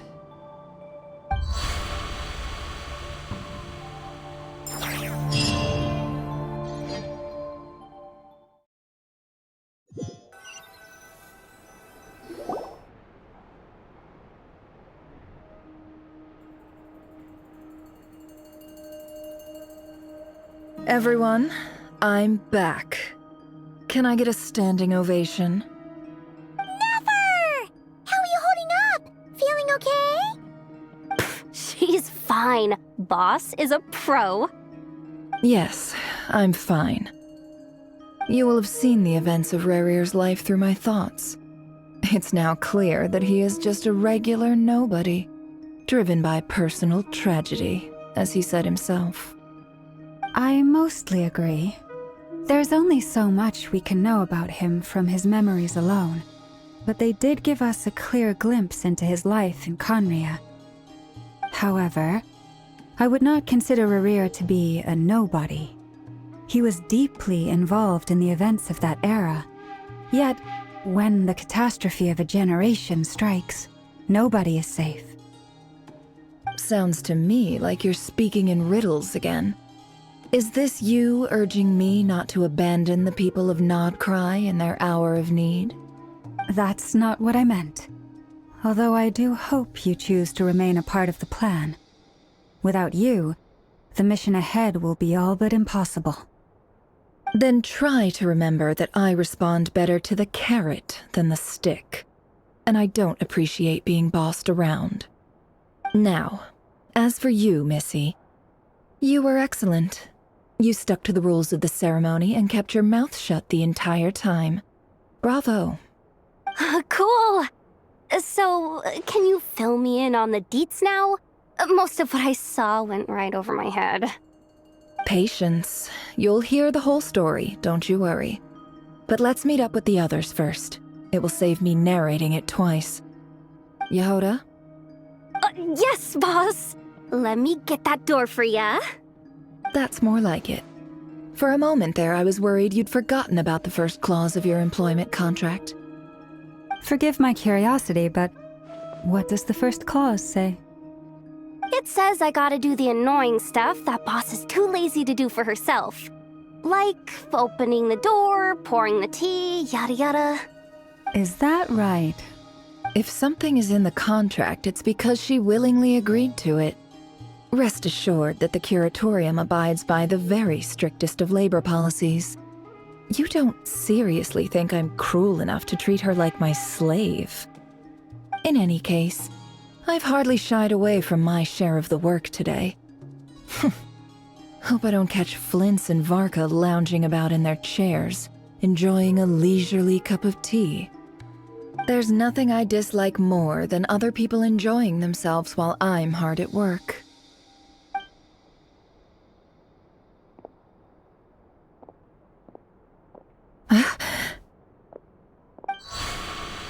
Oh no.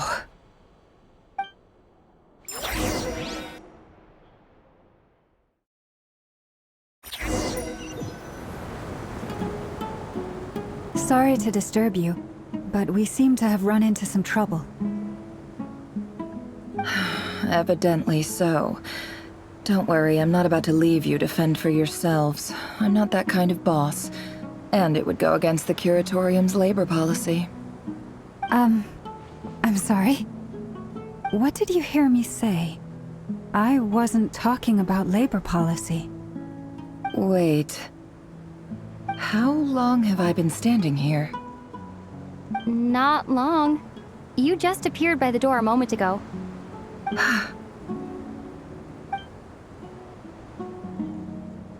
Boss, what's wrong? You look like you've seen a ghost. We've been tricked. We never left at all.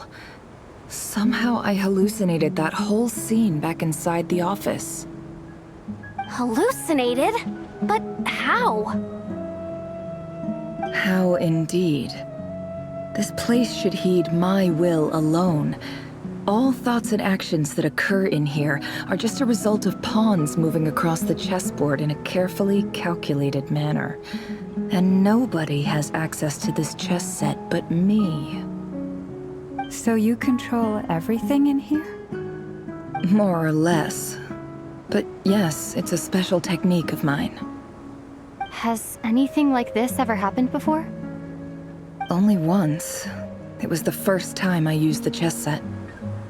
Is there any similarity between what happened then and what's happening now? I suppose my thoughts are a little turbulent, which was also the case my first time. Is there anything I can do to help? The first clause of your contract clearly states that I only need your help with things that I'm too lazy to do myself. Meaning you're not feeling lazy right now? Meaning this is not something Yehoda can help with. The chess set is a personal treasure that I alone understand. I must be the one to find our way out of here. Boss, it's fine. Really. Let me do something useful. Oh, listen to you. Whatever would I do without you, Yehoda? What? Really? Yes, really. Where would I ever find another employee as obedient and servile as you? God forbid anything ever happens to you. Oh, okay. Well, anyway, I was thinking of fetching some water. There's gotta be a source around here somewhere. I suggest everyone finds someplace comfortable to take a rest. We gotta conserve our energy. Even though all this chess malarkey doesn't exist in a physical sense, mentally speaking, it's all real. And so is our tiredness and fatigue. You don't want to dismiss mental fatigue. Just because it isn't physical doesn't mean it's any less serious. But anyway, I got your backs, so don't worry about a thing. Don't I have the best employees? Jealous much? If we can find a suitable time, I'd love to borrow Yehoda for a day to help out at the Frost Moon Scions. Would you be amenable to that, Boss Nefer? Oh, Lauma. Have I ever told you just how pretty you are? Beauty runs from the tips of your antlers to the depths of your imagination. Time to rally, everyone. Follow me. As we continue our journey, the same rules will apply. That means stay focused and no talking no matter what we encounter. And don't disturb the chess pieces. You have my word that I will get us all out of here.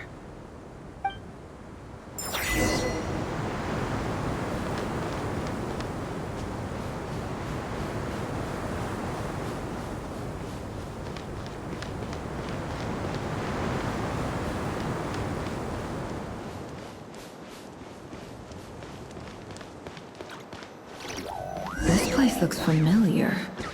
That's not a good sign. I wasn't expecting visitors at this hour. Wait, is that? Oh, it's him. There you are! Sinue's been looking for you all day. I think he has some news for you. Oh yeah? What were you doing just now, Uncle Retinue? Hiding away some more loose change? I know I saw some Mora. What do you mean loose change? Oh, come on, I'm too old for this. Just pretend you saw nothing.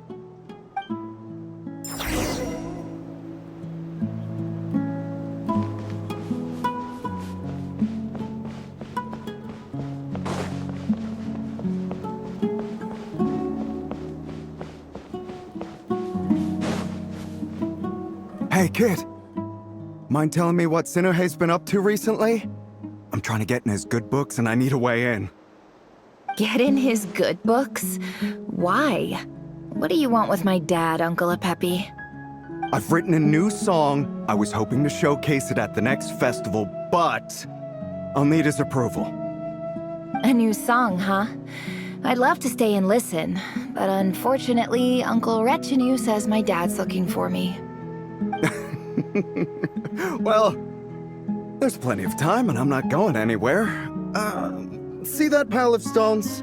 I'll be sitting there warming up my vocal cords. Come find me when you're done. Pile of stones. Got it.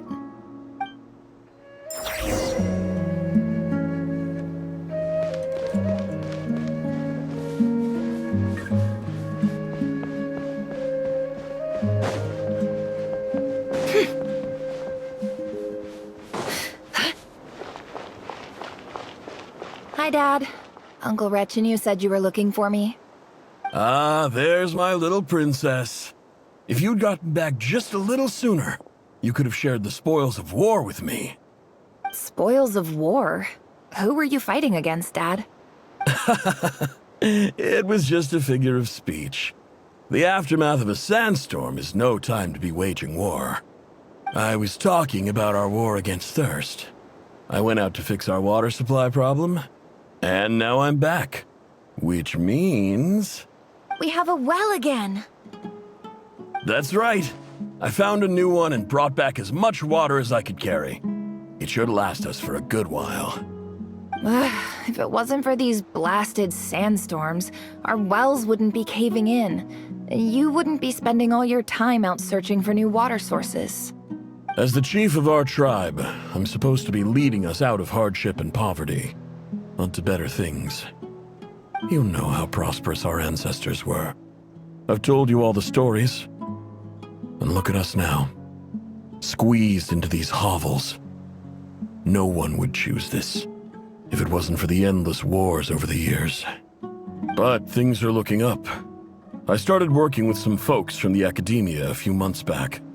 They gave me some contacts in return for my assistance in the desert. So you're the academia's helper now? Special ambassador, they call it. Think of it as a partnership. It's nothing bad, okay? We've been isolated here in the desert for too long. Seeking opportunities elsewhere is the best thing for us, and the fastest way to progress. So, do you get anything good out of being a special ambassador? Of course. My luck's improving all the time. One day, I swear I'm gonna lead us out of this place. We'll find somewhere new. Somewhere better.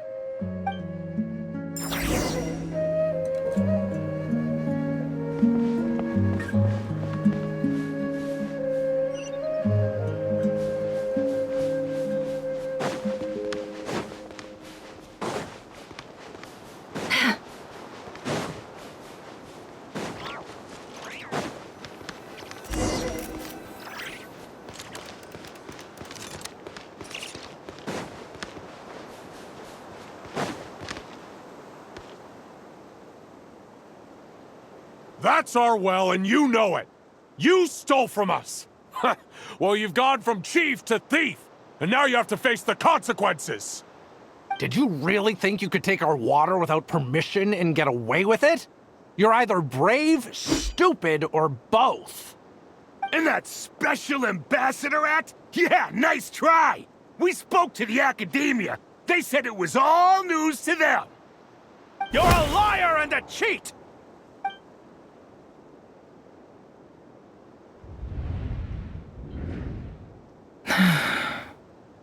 I heard Yehuda gasp, but I don't blame her.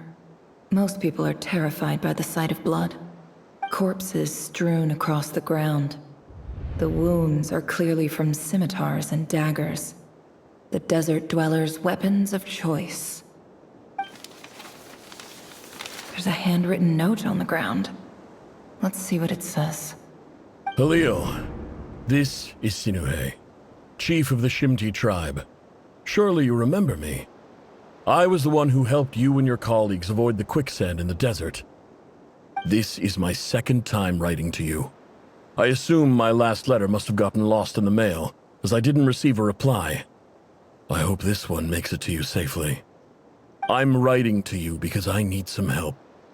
That sandstorm the other day completely blocked up our well, forcing me to look for another water source in Iab and Unut territory. It was a matter of survival. Praise the gods. The well of the Iab tribe was intact. It was my last resort. I drew what water I could and left, but not without being spotted. I fear they will retaliate. You told me to write to you if I ever needed help. You said you'd be my ally in the academia.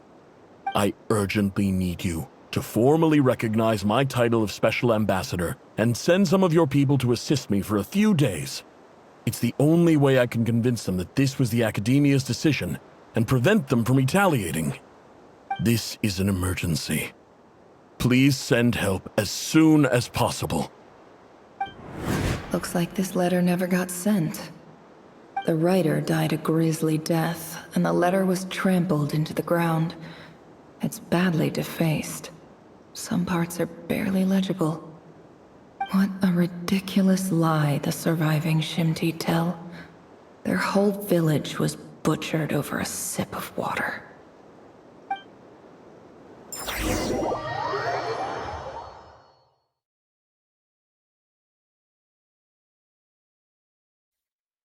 Ah, officer.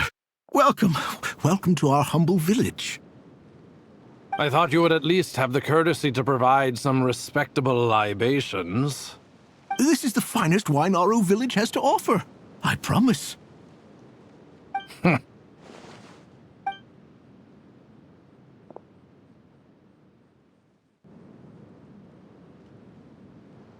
The Academia has agreed to reserve a single space for a candidate from your village.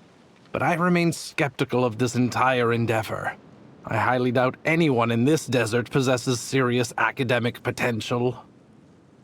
Please, have faith. If not in us, then in our god. The child we found shows great promise.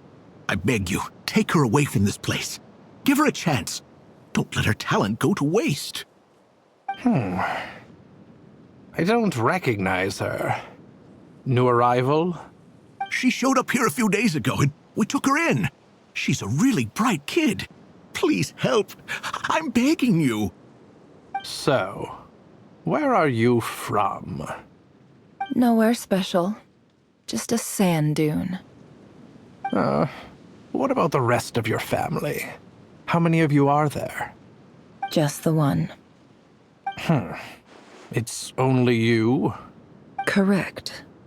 So, no brothers, no sisters, no mother or father? Any who have slept on a bed of sand, I call my brothers and my sisters. Apart from that, I have no family. All right. Get over here. Sign your name on the form.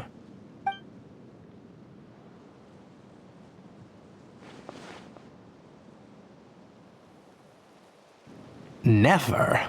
You're rather fair-skinned for a desert dweller.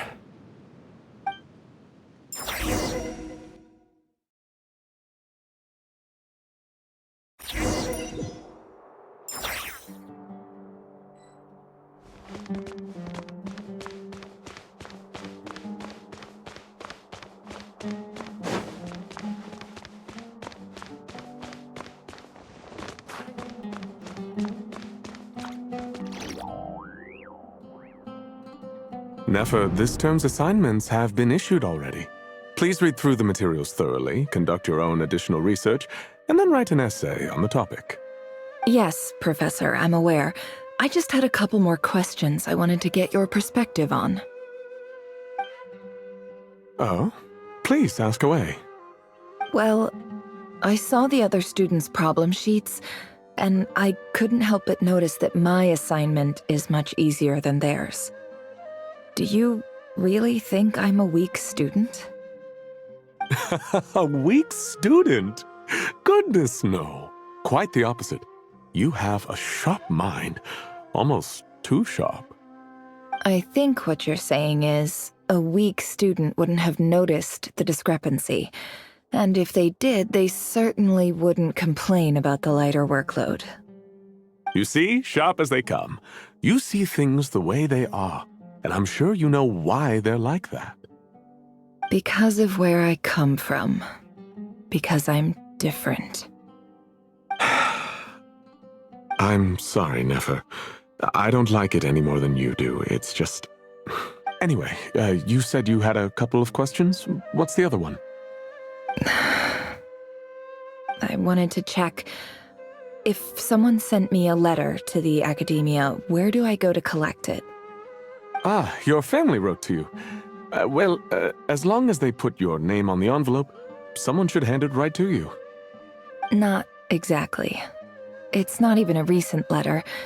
I was just curious where the mail would end up if no one collects it. The House of Dana, I expect. I know there's a box for unclaimed mail somewhere in there, probably sitting on a shelf. Whatever you're looking for, that'd be the place to start. Okay, got it. Thank you, Professor. Oh, don't mention it. Honestly, I feel like I failed you. I'm supposed to be your teacher, but I haven't taught you anything. Hey, don't say that. You're a great teacher, and you do your best for all your students. But the rules are the rules. You're not allowed to teach students like me. It's not just the academia either. The whole world bends over backwards for the successful and leaves the losers to suffer and die. Oh, my dear child. Don't tell me you've given up on life already. I haven't. I just think that if you want to make it in this world, you have to find a way to become successful.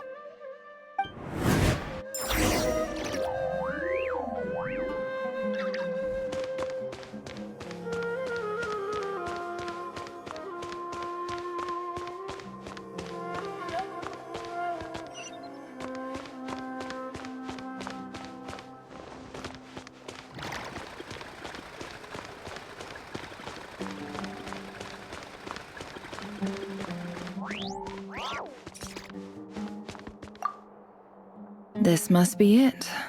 A big cardboard box full of unclaimed mail. And probably some letters that ended up here by mistake, too.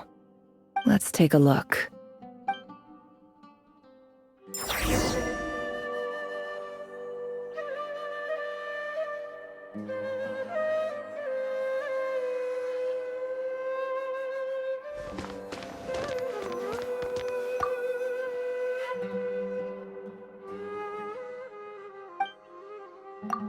A dilapidation survey from Port Ormos.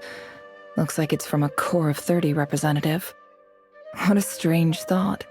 A bunch of mercs losing sleep over rundown buildings. This one was never even opened.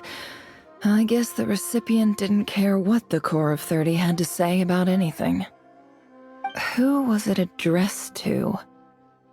I don't recognize the name.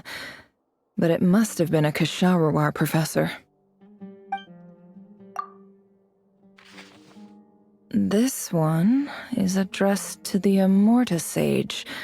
The title is Changes Observed in Satyavada Life Symptoms. Why do all these letters read like full-blown dissertations?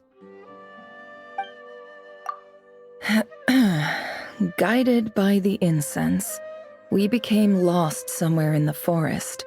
All the barriers between levels of consciousness disappeared as our minds soared around in circles, looking for a branch to seek refuge on. In clinical terms, these symptoms fit the description of incense poisoning.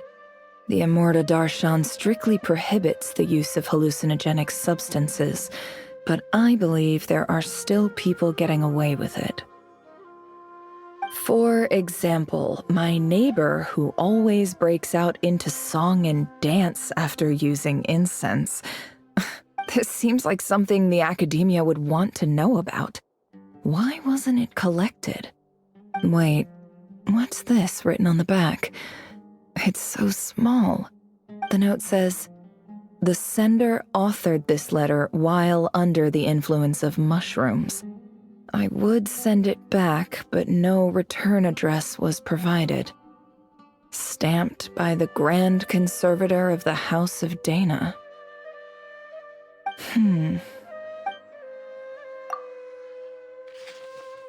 This next one is addressed to Grand Sage Azar.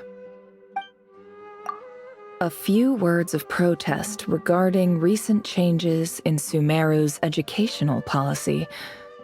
In recent years, the academia has taken on a small number of students from the desert region, as per the policy to this effect. However, it appears to me that these students have not, in fact, been provided with educational opportunities that are, in any meaningful sense, equal to those enjoyed by their peers.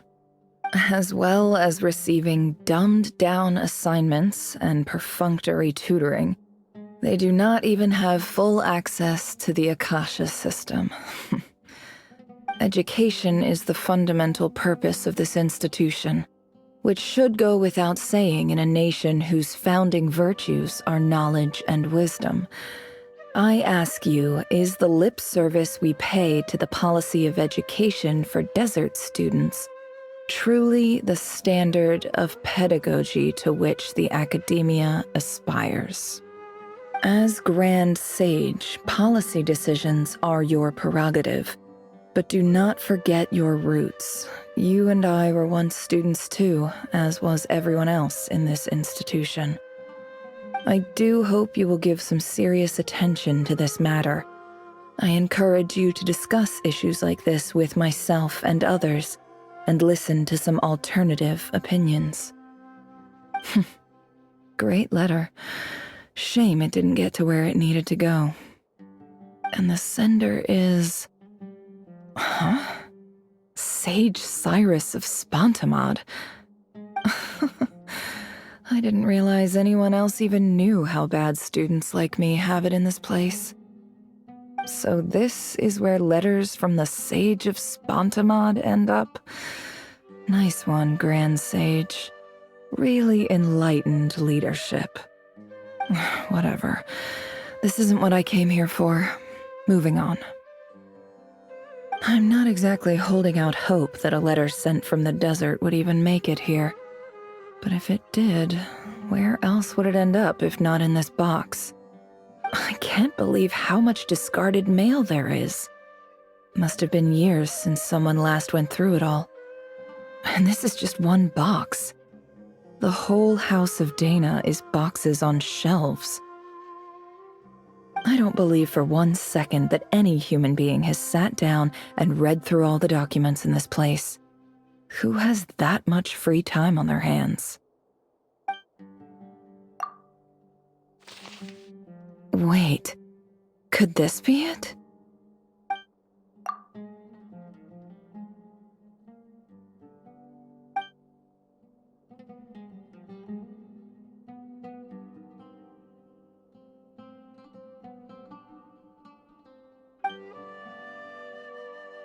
Greetings, Halil.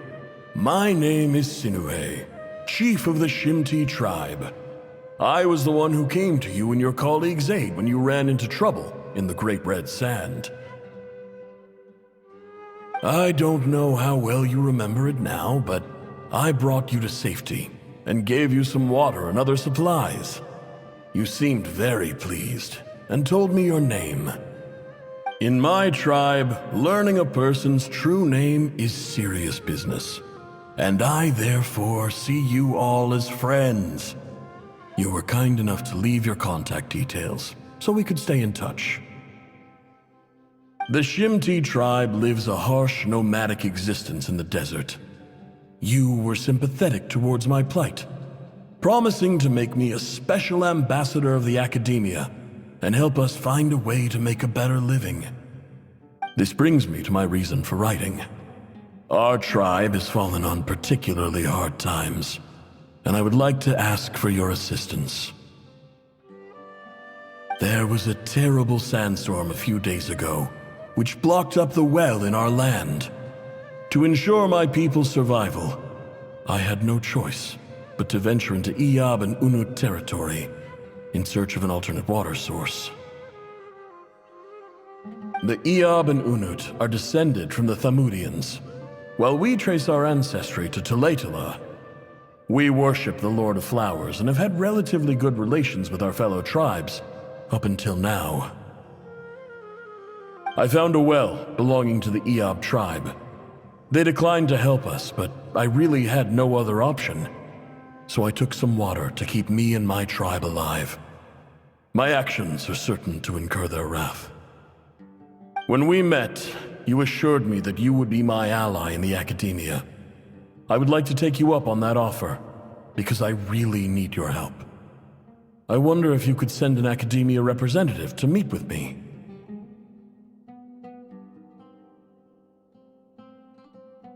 That aside, the last time you were here, you mentioned that the academia had started accepting students from the desert, and I told you a little about my daughter, Nefer.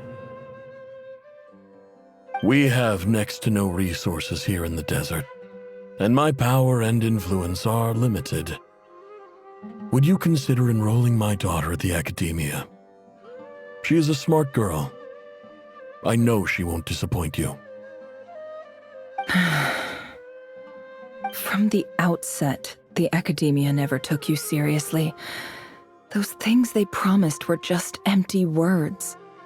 I doubt they even remember the name Sinuhe. And you were so emphatic that your luck had finally changed for the better.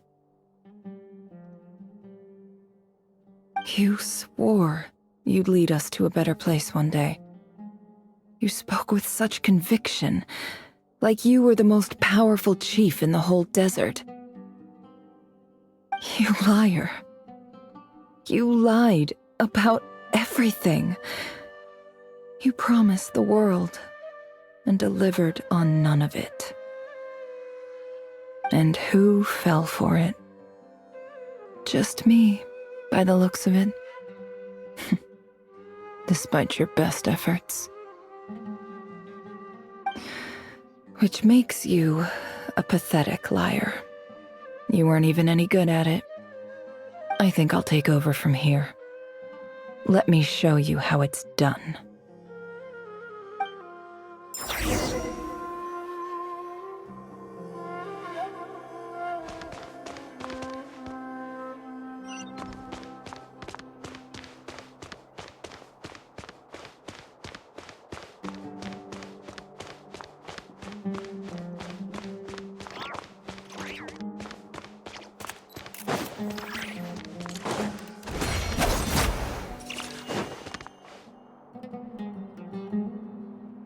I just came to say goodbye. Thanks for everything you've done for me in my time here. Nefer? You packed your bags. Where are you going? I'm quitting. Something's come up in my hometown. Gonna head back and deal with it. Huh? But this was a hard-won opportunity for you. You know that better than I do. It was, but it doesn't matter. I have more important things to deal with, and they can't wait. Oh, and I didn't want to overfill my bags, so I left some incense on your desk. What's wrong? I thought you liked incense. Although, I did read somewhere in the House of Dana that it has hallucinogenic effects. Don't use it all at once, all right?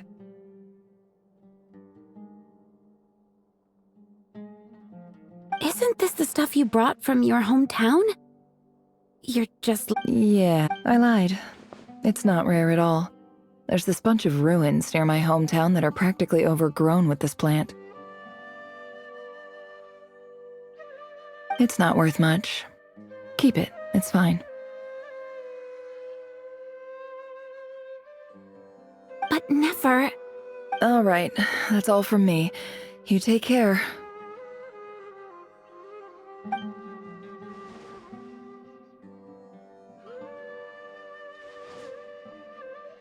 Don't forget me, okay? I mean, we're more than just classmates, right? Yeah, I'll remember you. I lied again. That incense is worth a fortune, and it's a rare find even in those ruins.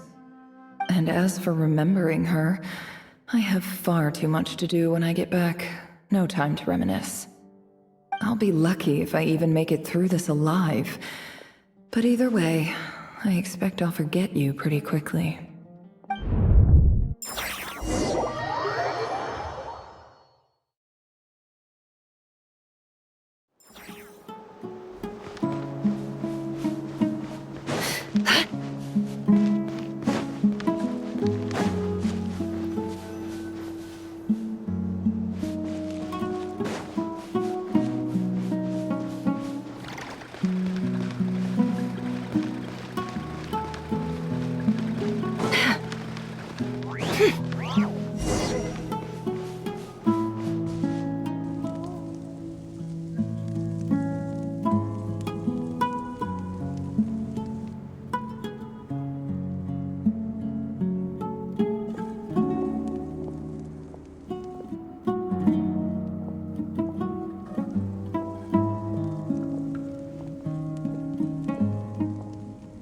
It's a pleasure to meet you, Mr. Arif.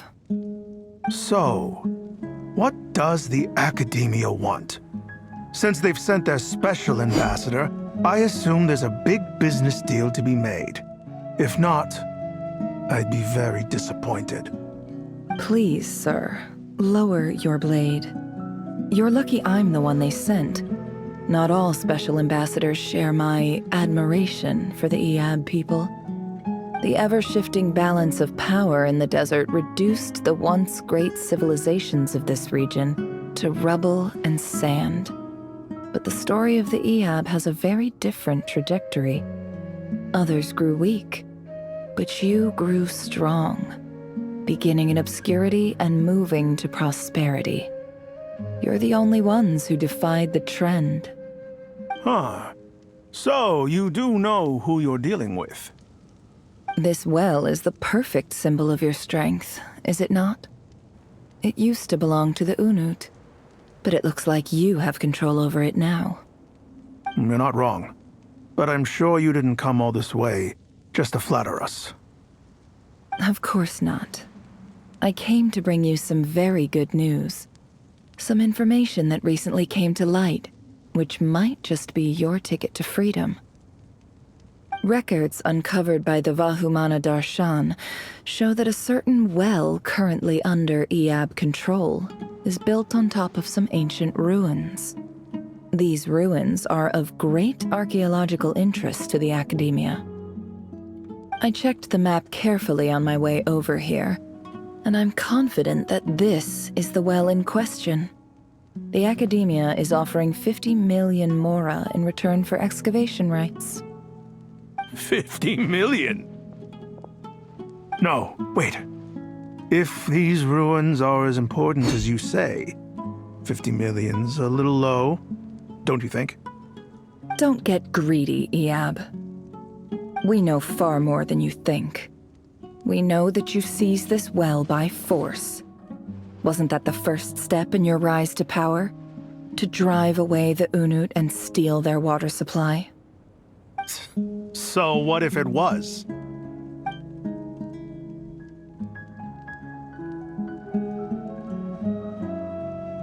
Don't worry.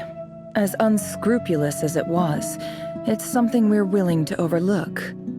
The Academia is only interested in dealing with the de facto power holders in the region. I hope I am making myself clear. And I hope your words are the truth.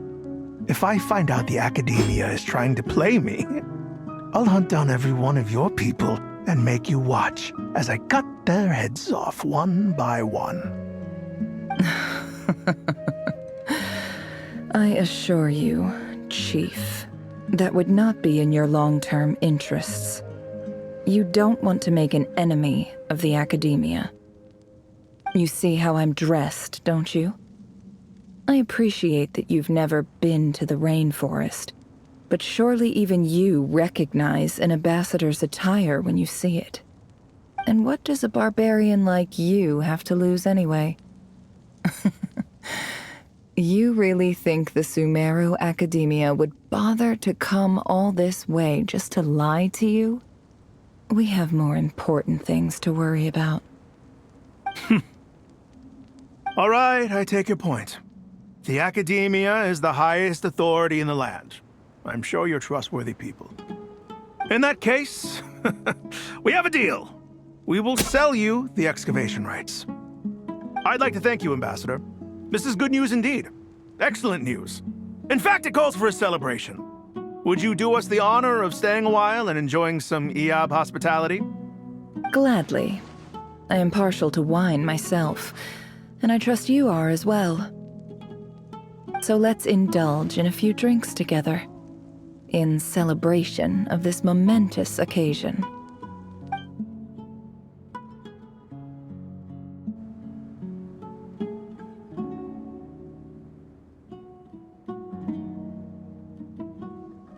Chief! Chief, it's an emergency! It's the Unut. They've taken the well. What? Well, don't just stand there. Take it back. Yes, Chief. I have every confidence in the Eab's military superiority, and yet... What is it? The Unut's response was alarmingly fast. The day after we reach a deal, they seize the well. This can't be a coincidence. Perhaps there is a traitor in your midst. I don't think so. I am obliged to remind you, Chief, that the Academia will only deal with the de facto power holders. If you cannot regain control over the well, I'm afraid you won't see a single mora of that 50 million. No! Please, Ambassador, just give me some time. I swear the Unut will not get away with this. That well is ours, and so is the mora. Glad to hear it. I will wait here for an update. If there is a traitor, I will find them. In the meantime, make yourself at home. I'll report back as soon as I have an update. Much obliged. Wow. All it took was a few words and I've got him wrapped around my finger. What an amazing feeling. So, in summary, Ambassador, the Academia would rather negotiate with our tribe instead of the Eab, yes? The Eab are ruthless murderers who don't listen to reason. And now they have the gall to interfere in our research projects in the desert region. So let me ask you, Chief. If you were the Academia, what would you do? Kill them all, of course. Precisely. The Academia does not tolerate those who stand in our way. The Eab have held back our academic pursuits for too long, and our patience is wearing thin. At the same time, there is simply no way that the Academia can be seen to be intervening in desert affairs. I'm sure you understand where I'm coming from. We have our own rules out here. If the rainforest dwellers raised arms against a desert tribe, it'd start a bloody war. Right. We can't confront them ourselves, but we can support their enemies. The Unut have always had strained relations with the Eab, which makes you our natural allies. Natural allies? Weren't the Eab your allies once? You were quick to send them after us to protect your interests back when we stole that water. And now look at you. You're at each other's throats. Let me be clear. The Academia wishes to collaborate with the legally recognized rulers of the desert in this matter. We are asking for excavation rights to that well, and our offer is 50 million mora. Say no more. I believe we have an understanding. Good. Then I suggest you get to work. Get us access to that well, and the mora's yours. You see, Dad? Lying is easy when you know how. People will believe anything.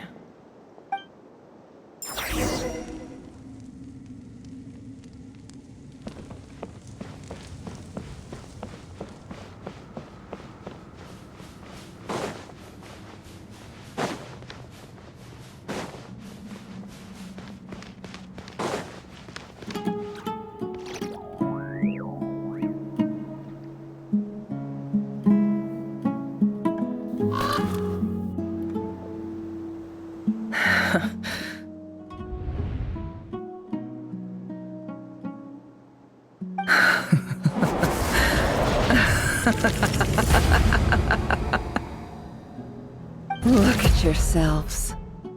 You may be vile, savage monsters, but your butchered bodies bleed like any others. You're no different. You're nothing special at all. The monsters who destroyed my home, they're just ordinary, petty human beings. What a joke. I think we're even now. Maybe I've even done the desert a favor. It's a better place without all these people around. Oh, Sinuhe, my gullible fool of a father. Perhaps if you'd been as ruthless as I was today, our tribespeople would still be alive.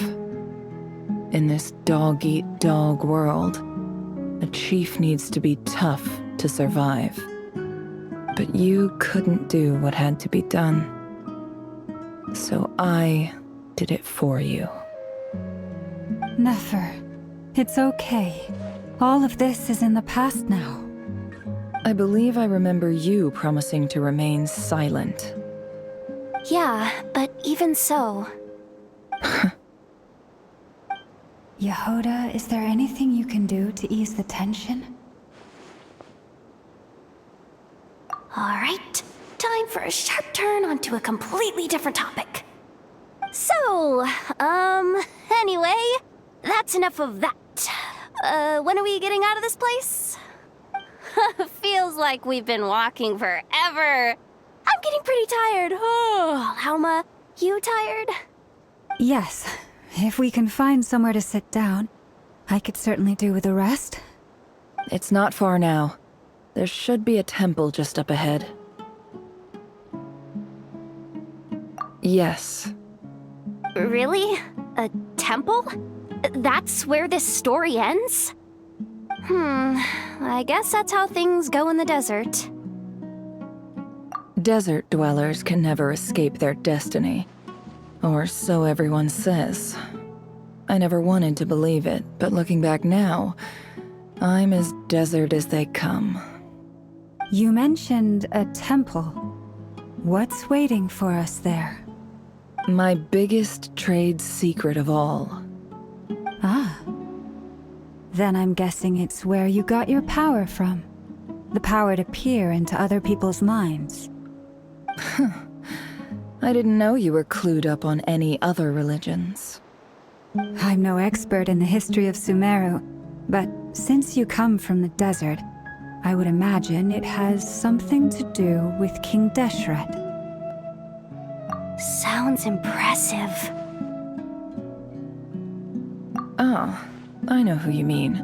General Mahamatra Sino. The spirit of Hermanubis dwells within him. That's Boss Neff for ya. She knows everything. Sino's hardly a figure of obscurity, but I know about Sethos too. What about him? Is he a big deal or something? Well, he's not a small deal, let's put it that way. Please, this is the bare-bone basics. Save the flattery. Thanks for your patience, everyone. I'm sure it's been a lot to take in. With any luck, that's our exit just up ahead.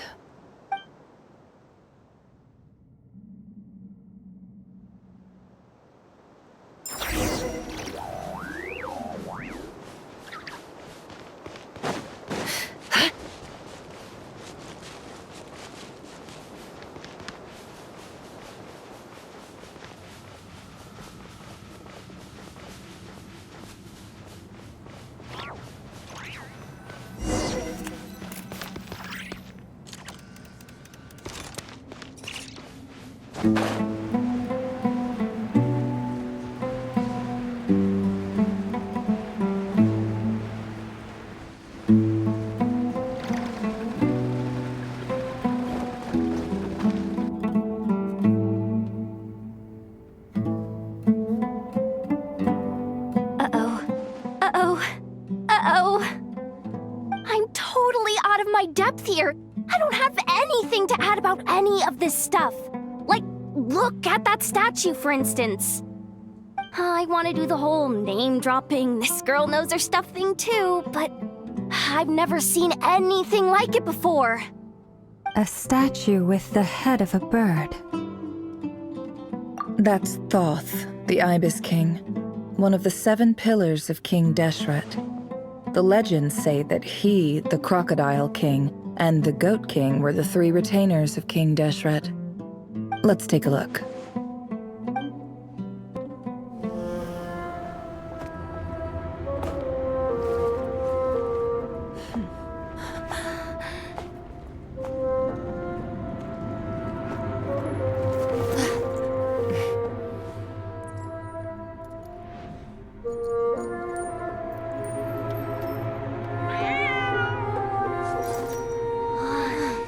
It's just Ashru.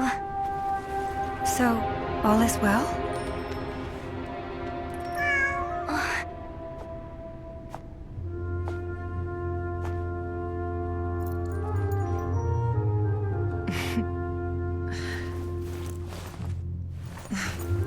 Typically speaking, at this point, the world disintegrates.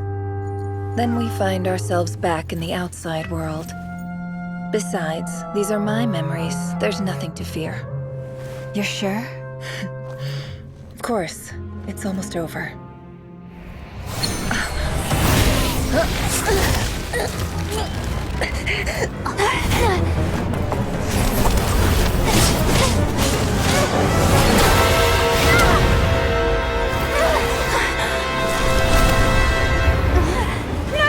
Hold on!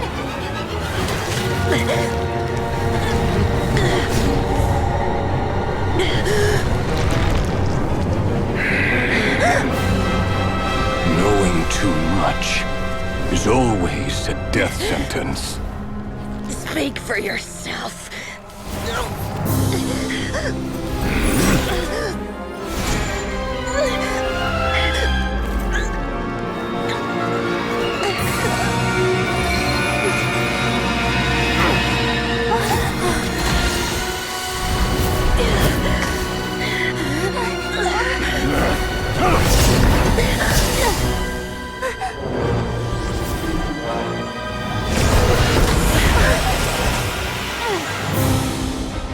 How repulsive.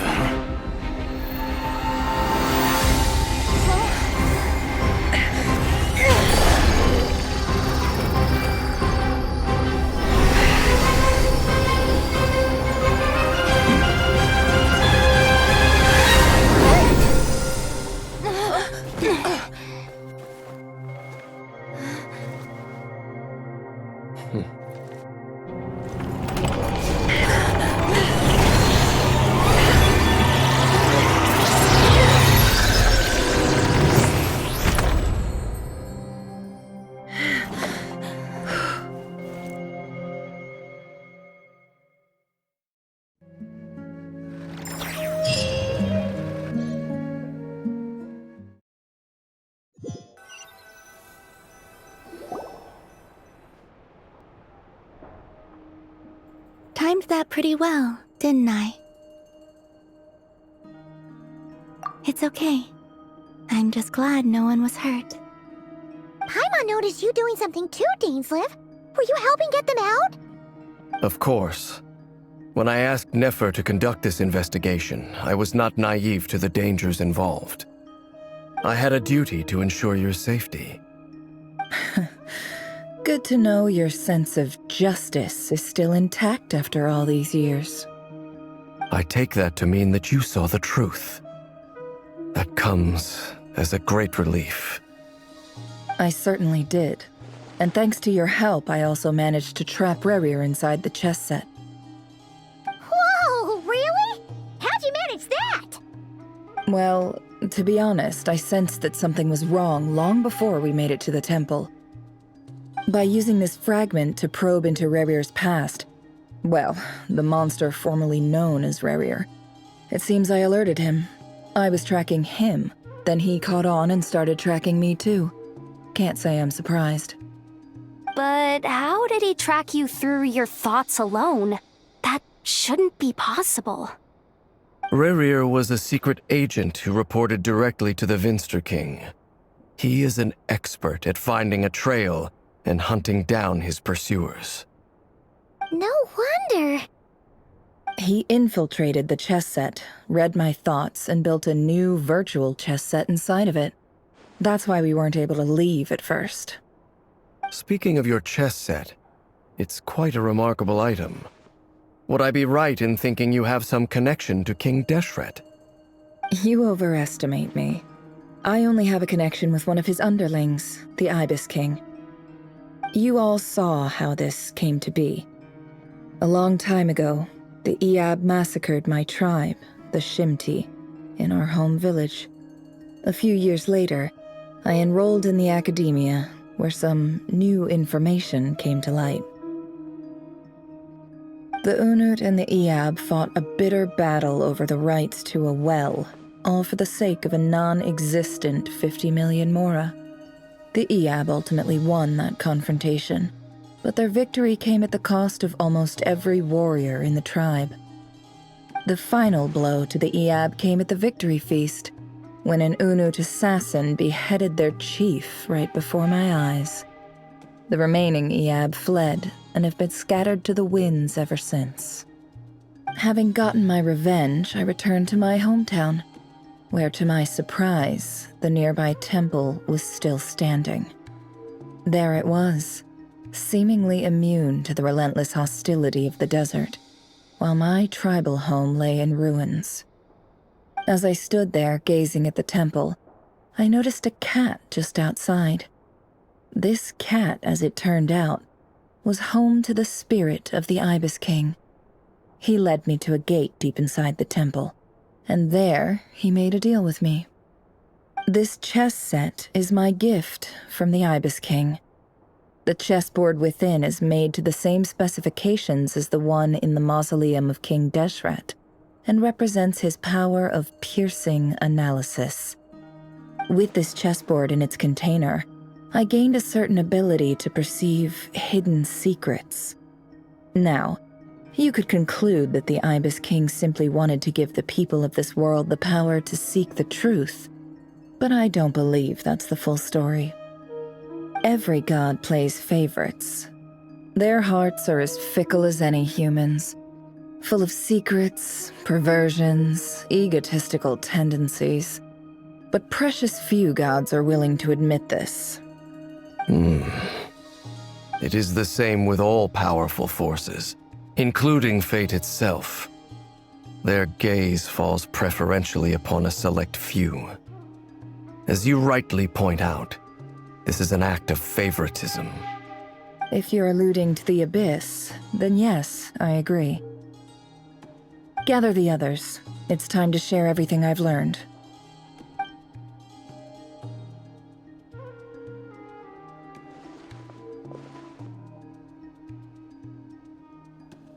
Thank you all for being here. As promised, I did some further investigating into the Reicher of Solnari's background. I am pleased to report that the investigation has been most fruitful indeed. The Reicher of Solnari, real name Rerir, was once a Conrian subject who served the Vinster King. I will now share the important details of his story. Please save any questions or comments for the end.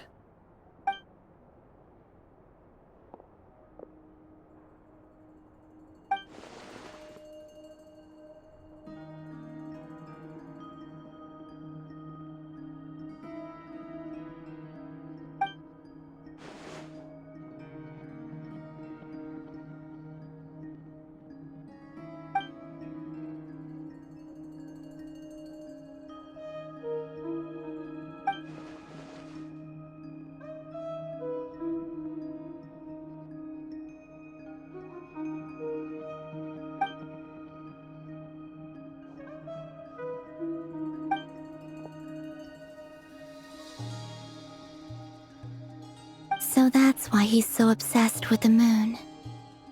A tragic tale, to be sure. But it does not excuse his many transgressions. No matter how much Rerir suffered in the past, the fact remains that he is what we know today as the Wild Hunt, wreaking havoc upon innocent lives in Notcry. He becomes more dangerous with each passing day. If left unchecked, it is simply a matter of time before all of Tevat suffers the consequences. This is a threat that the Knights of Favonius cannot ignore. A question for Miss Columbina. Forgive me if this is presumptuous, but have you ever seen the spatial gateway that appeared in Rerear's memory? Never. But I have heard stories of something called the Moon Gate, and this seems to fit the description. Miss Lama, any thoughts on this? In the lore of the Frost Moon Scions, the moon is believed to hold many secrets. Some sources speak of ancient knowledge, others of a gateway to the unknown. The term Moon Gate is one I have heard before, but as is the case with all of our legends, there are no records of any first-hand witnesses. We cannot know whether it truly exists. Then back to Miss Columbina. As a moon goddess yourself, do you have some idea of where the Moon Gate leads to? Not at this stage, sorry. I do hold the power of the Frost Moon, and my strength is recovering well. I can sense that the gate would open at my command, but... But there's more to the power of the Frost Moon than that? Yes. A moon goddess has the right to open the Moon Gate, since it is a path to the moon. But as never mentioned, holding open a spatial gateway takes a huge amount of power. And right now, I need to conserve my energy to fight the Rayhir of Solnari. I'm afraid this is one mystery we may have to leave unsolved for now. I agree. Better to save your strength. But if you'll humor me for a moment, I have a bold conjecture of my own regarding the world beyond the gateway. I highly suspect that neither Tholindis nor Rerear made it through unscathed. The evidence pointing to this is the fact that the Rayhir of Solnari exists in the form of countless fragments. With the abyssal power he wields, no ordinary foe can touch him, let alone tear him to shreds. And yet, the Wild Hunt proliferates wherever his scattered fragments lie, drawing hordes of monsters to many different locations across the land. So your theory is that Rerear was physically torn to shreds by some powerful force? Hence, why the Wild Hunt is a distributed phenomenon, rather than a unified one? Makes sense to me. Explains why the Wild Hunt is so pervasive, and why he's been trying to piece himself back together. He was whole to begin with, and he wants to be whole again. Without the power of the Abyss on his side, he almost certainly would have perished the moment he was torn apart. But the Abyss, much like a curse, has kept him alive. I could not agree more. The power of the Abyss is most surely a curse. It is a compelling explanation, and one that accords with my present understanding of Abyss creatures. Whether the life form in question is primitive or advanced, if a curse has extended its lifespan unnaturally, it will continue to survive in spite of everything. This raises some interesting questions. I will run some experiments and see if there is any validity to my suspicions. That being said, regardless of whether my research bears fruit, I would like to thank Miss Nefer for conducting such a thorough investigation. Already, it has greatly enriched my understanding of the entity we face. My pleasure, Mr. Albedo. I too hope that the information I have shared today proves useful as we look to formulate the next stage of our plan. Hey! What is it, Dainsleif? You look really upset! It's just... when I think of the man I once knew as Rerear, I struggle to understand why things had to turn out like this. The two of you used to be friends, didn't you? I don't know if these words will bring any comfort, but my heart goes out to you. Mine too. We can never know all the hows and whys of the way things are. The moon and stars are full of untold secrets and lies, and the skies are host to many more mysteries than these alone. Yet, None of that can begin to compare with the complexity of human life. Those are the first comforting words I've heard in a long time. Thank you both. Well, I think this is a good place to end today's meeting. I'm sure Nefer needs some time to recover. She's been through an awful lot today. That's very thoughtful of you, Llama. Of course. Sounds good to me. Take some time to rest and digest before we reconvene to nail down a plan.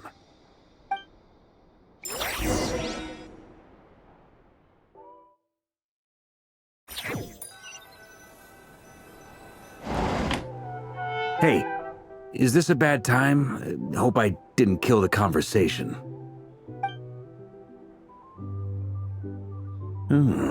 Nice room. Oh, I'm not coming in, though. Why not? It's just a hotel room. If it's all the same, I'll just stay out here. I might not look the part, but I'm technically a knight. Barging into people's private quarters isn't the kind of thing we do.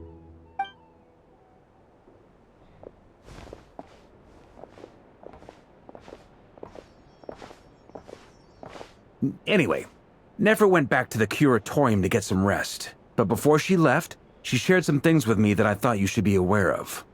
Firstly, although she managed to trap the Raker of Solnari inside her chess set, there's no guarantee that the power of the Ibis King is any match for one of the 5 sinners. Their powers are beyond our comprehension.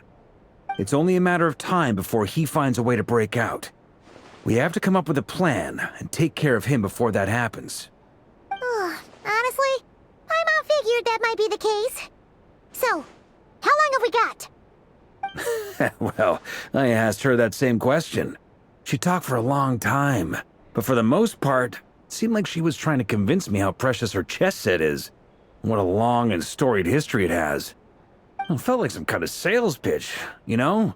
The kind where you end up handing over Mora against your will? Anyway, after all that, she finally answered the question. 2 days, at most.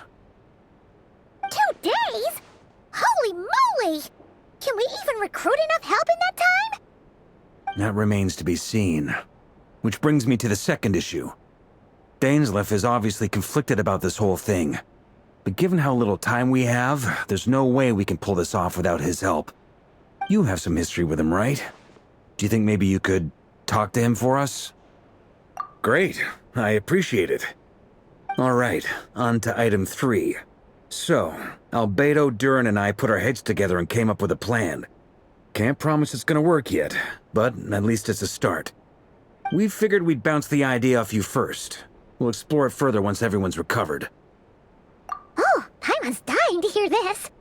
All right, so here's what we're thinking.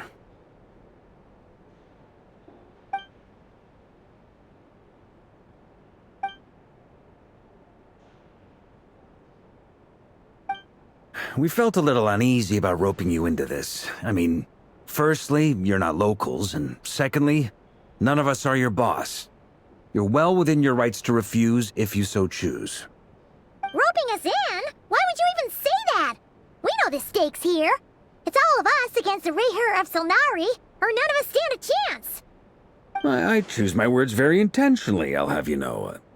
I like to think there's an art to striking a down-to-earth tone even when the stakes are through the roof. Sir Varka, I have a few thoughts about this plan. I'm all ears. I think we can be more flexible with how the roles are allocated. In my view, the most sensible lineup would be like this.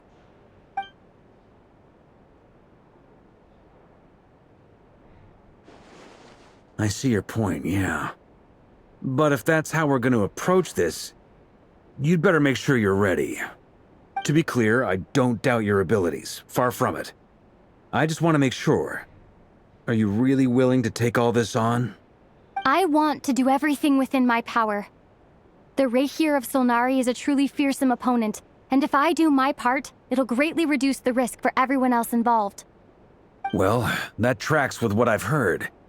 Jean's mentioned in her letters that you're so diligent it's almost abnormal. As in, most people weigh up the risks and rewards in situations like this. but you seem to just march towards danger without a moment's hesitation. Of course, everyone appreciates a fearless pioneer. But all that aside, I'm the Grand Master of the Knights of Favonius, and you're our honorary knight. I want to make sure your courage doesn't come at the expense of your safety. Thank you, Sir Varka. Well, I should be the one thanking you. It means a lot to have you on board. I'll give some serious thought to your suggestions.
This is a thorough plan, but I do have one last question before we take action. How can we be sure that our enemy won't leave the designated area? Great question. Albedo's been hard at work analyzing Rerir and the Wild Hunt's behavioral patterns. His conclusions are as follows. Firstly, from the earliest known confrontation until now, Rerir has never displayed any ability to manipulate the dimension of space. So it's unlikely he has any power in that domain. Secondly, he seems to have a particularly strong vendetta against our group. If we put him in a fight-or-flight situation, he'll choose to fight every time. Thirdly, finally, and most importantly, he is consumed by hatred, both for the moon and for his enemies. Turns out, we tick both of those boxes. We have a reincarnated moon in our ranks, and a spy who accessed his private memories without permission. He'll be baying for blood, not looking to escape. As someone who's had their fair share of interactions with the Wild Hunt, those all seem like valid observations to me. Understood. Then I will defer to the verdict of the group. Well, everyone, that's the plan in full detail. Albedo and Durin are carrying out their part as we speak. Plan approved. Scheduling. Okay, any firepower you need, I got you covered. Let's light this baby up. The Frost Moon Scions are behind you as well. And the rest of you? No objections? All right, then it's settled. This is the plan we're going with. Next up, an old tradition of mine. Anyone who wants to back out, now's your chance. Wait, we can still back out of this? Everyone says things they regret, right? I don't want anyone feeling trapped because their mouth said yes before their brain had time to think things through. A very people-first approach. I hear that's common practice in the Knights of Favonius. Heh. Who'd you hear it from? D-Luke? Shh. We don't use people's real names at work. This contact will be known only as Owl, please and thank you. This plan can only work if everyone does their part. Flint's and I will absolutely support it. We shall indeed. You'll be glad you accepted our help.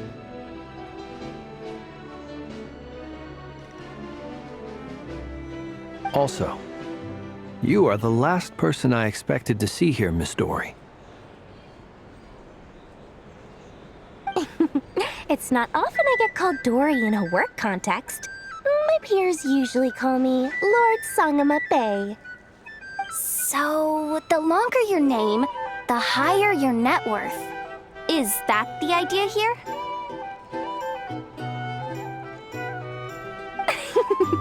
In that case, Mr. Flint's here must be worth a fortune.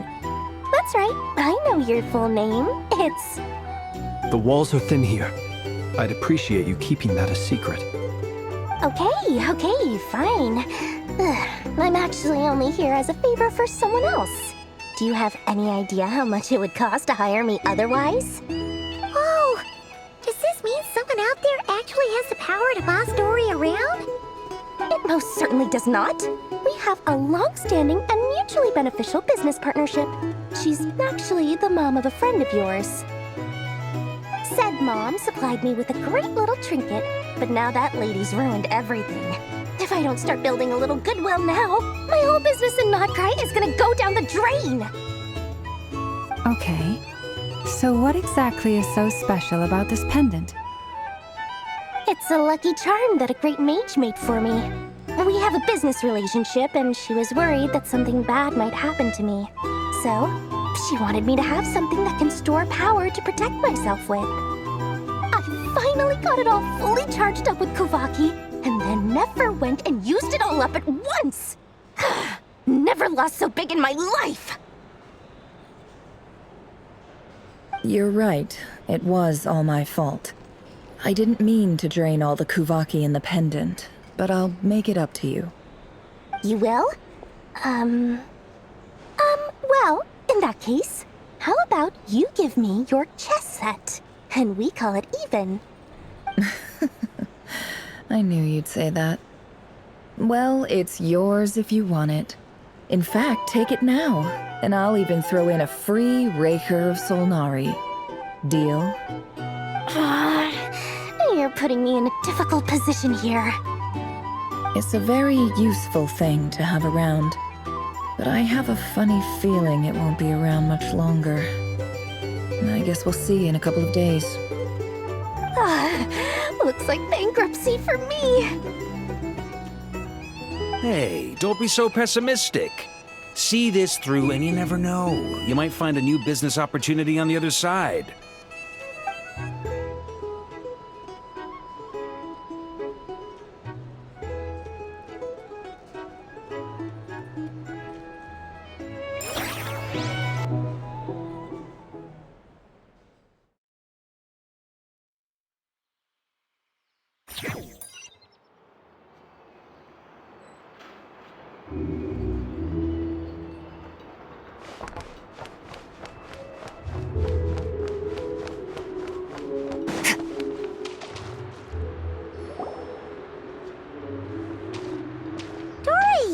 How are things going?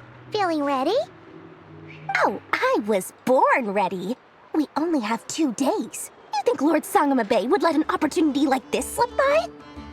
Don't forget, when something's in high demand, the people with the goods on hand get to charge the highest price of all, even higher than the sellers taking advance orders.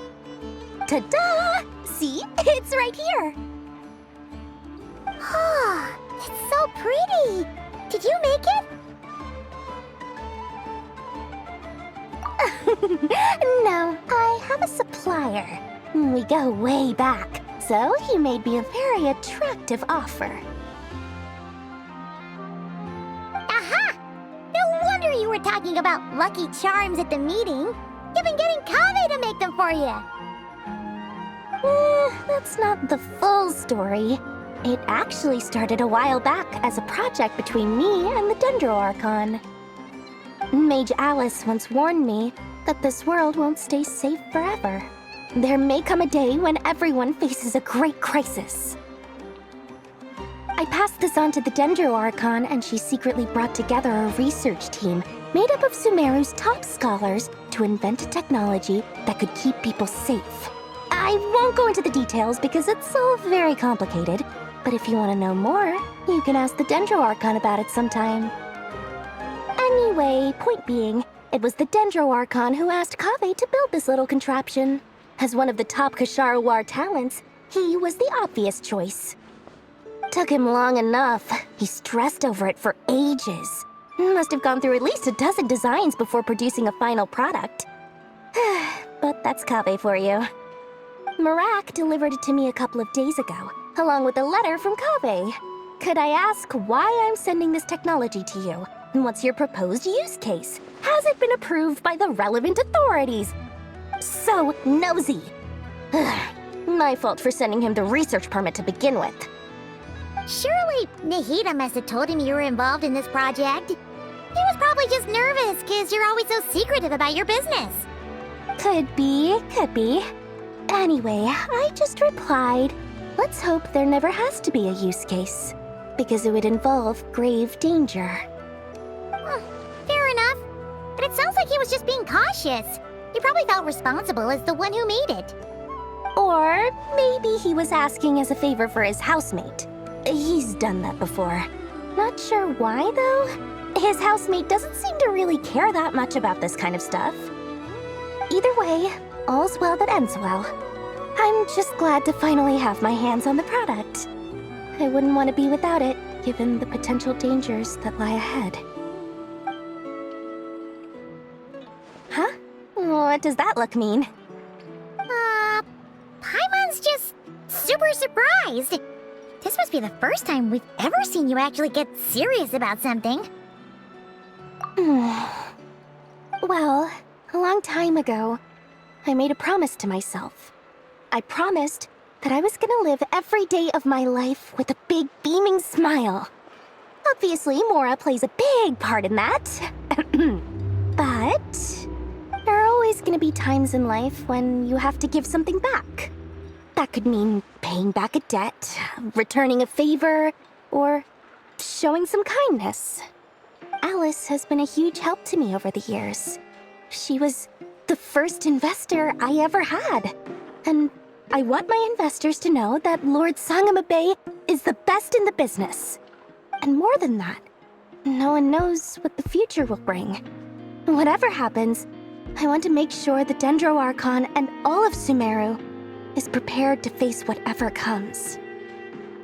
Oh, that? I was just making sure Nefer and I are square.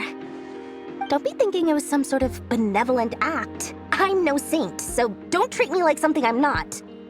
My priority is doing the business that I want to do, so long as my conscience lets me, but it usually does. That's the Lord Sangama Bay business model. All right, if you say so. I do say so, and that's the whole point. I'm a businesswoman. Don't go trying to figure out what kind of person I am. You'll exhaust yourself. Much easier for everyone involved if you just take my word for it. Oh, and could you two help me get this stuff where it needs to be?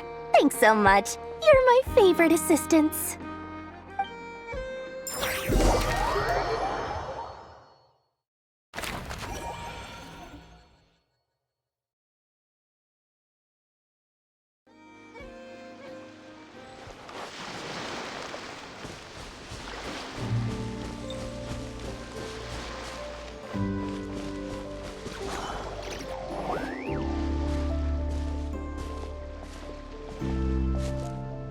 Traveler, Paimon, it's good to see you. Everything going smoothly over here? Sort of. As you're probably aware, Varka, Diran, and I captured some abyssal creatures from the Wild Hunt. Per the plan, we dissected and analyzed some samples of these creatures. The process went very smoothly. The findings, however, come with some troubling implications. What? You can actually dissect the Wild Hunt? That depends on your definition of Wild Hunt and dissection. Harmless, lifeless. These words are accurate descriptions. The Wild Hunt is an interesting phenomenon. In and of itself, it doesn't seem to possess anything akin to a human personality. But taken as a collective, the medium through which the Wild Hunt is summoned does appear to have a soul. Master griped a lot about the wise Horoptatir, and seemed somewhat fascinated with the Faust Elegy. But she barely mentioned Rerir at all. I don't think that was because of his lower social standing, though. Anyway, it's a pity. I should like to hear her thoughts on the nature of the lifeform he has become today. It's a strange mix. The furious energy of an abyssal being channeled through a fractured physical existence. A consequence of being torn apart by an unknown power. Perhaps the only explanation for his survival in this state is that he sacrificed a degree of individuality in exchange for a continued existence. Oh, sorry. Once I get talking about interesting research, I have a tendency to go on indefinitely. Back to our research findings. Essentially, they confirm my hypothesis. Rerir's corpse is completely contaminated by the Abyss, and the effects are irreversible. You could think of this as Rerir in mutated form. But in my view, even that would be inaccurate. In reality, his whole being has been consumed by the Abyss. In other words, he is now nothing more than a manifestation of abyssal power. Unfortunately, at present, we have no means of completely eradicating abyssal power. Hence, we cannot fundamentally destroy the Rehir of Solnari either. Oh, that's terrible news! So, that's it? We can't defeat him? Not even if we get the power of the Three Moons? Miss Columbina's situation is a difficult one. She can never achieve wholeness when the world does not accept her presence. It's as if her creator banished her to a place she can never be accepted. It means she spends most of her energy just on her own survival. Given the circumstances, it's only natural to despair. But we must see this plan through to the end. Time to kick off the backup plan. Oh, Paimon almost forgot! This is for you. Dory asked us to bring it. Ah, how wonderful. Well, thank you for making the trip. Durin and I will be heading off shortly. I'm sorry I won't be there to protect you in person this time. Please be careful. All right then. Stay safe.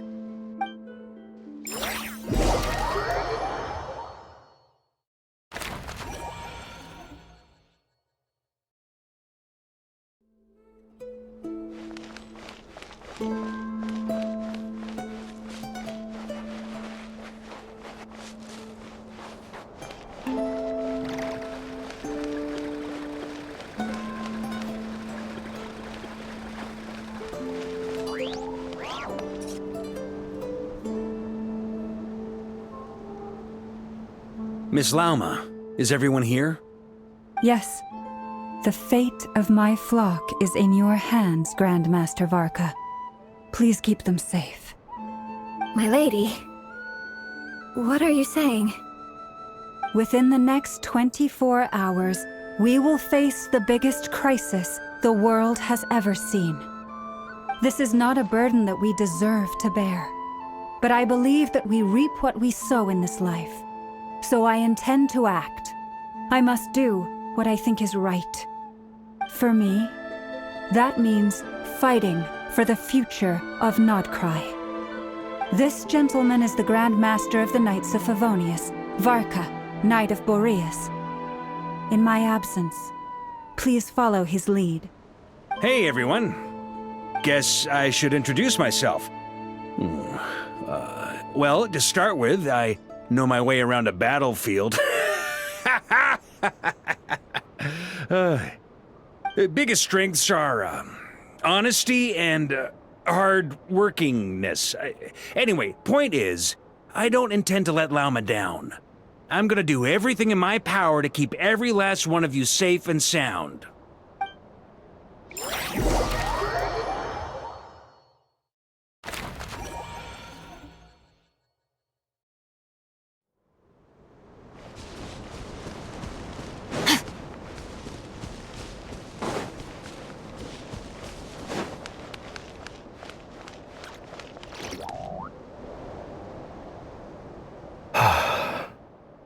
Something on your mind? Miss Columbina, was it? I believe that's how the others addressed you. That's right. Names are funny things. Have you always been called Dainsleif? Yes. I take it your own name has a more complicated history. I have a different relationship with names than other people. To be honest, I'm not even sure that Columbina is my name. At least, not in the same way that Dainsleif is yours. But it's what everyone calls me, and I go along with it. A lot of my life has been that way. I get so used to things that I forget to question why they are so. I never used to think much about where names come from, or what they mean to people. Maybe something's wrong with me. You're different from other people. I sensed it the first time we met. You're more perceptive than most. I'm sure your long life and rich range of experience explains that. Do you ever find yourself missing Conria, Mr. Dainsleif? Difficult to answer. I have dreamed of the past many, many times. Sometimes I'm fighting tooth and nail. Other times I'm lying on the ground, defeated. I don't recall any happy moments from that time. It has been too long. Is that because hatred survives longer than love and affection? That would not be for me to say. I make no excuses for the grudges I bear. But whatever the reason, I remember little that was beautiful or sentimental. Thank you for your help with the Rerir situation. Without your efforts, I never could have learned the hidden truth of his story. You're welcome. I know he's your friend. Friend? He betrayed me. And I never really understood what he was going through in life. Some friendship, that is. Okay. So, do you plan to fight him with us? You see, you're torn. Now you know what really happened. You see the things he's done in a new light. I need some time. Of course. I completely understand. Anyone else in your position would feel conflicted too. Actually, I went through something similar myself recently. Something happened that changed my perspective on a situation.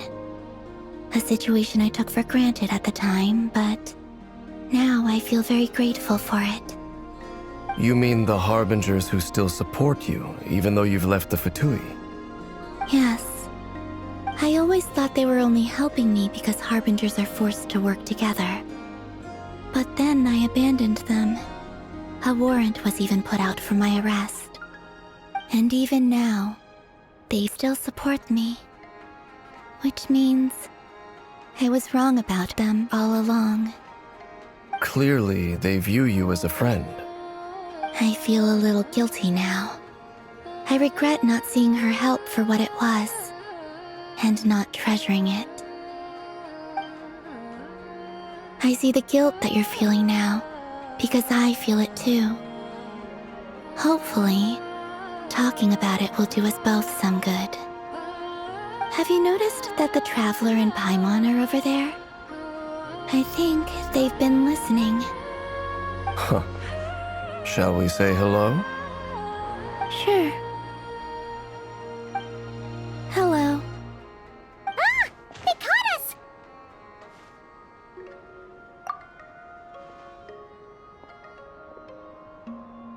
I apologize for making you worry. No doubt you wish to know where I stand on the plan to take down the Rerir of Solnari. I'm afraid I need a little time, but I will seriously consider joining you. You will? Oh, thank you so much! Everyone will be so grateful to hear that! They needn't be. This was something that I was going to have to face up to eventually. That doesn't matter to them. They're grateful to you regardless. You can't control their gratitude, so just accept it. And then, have a think about whether you're willing to join us.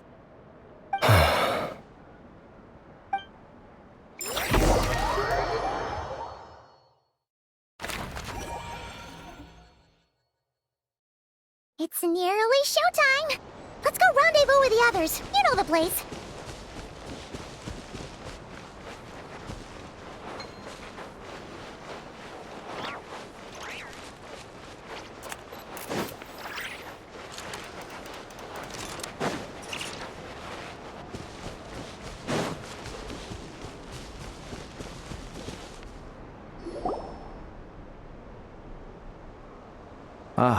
You're earlier than I expected.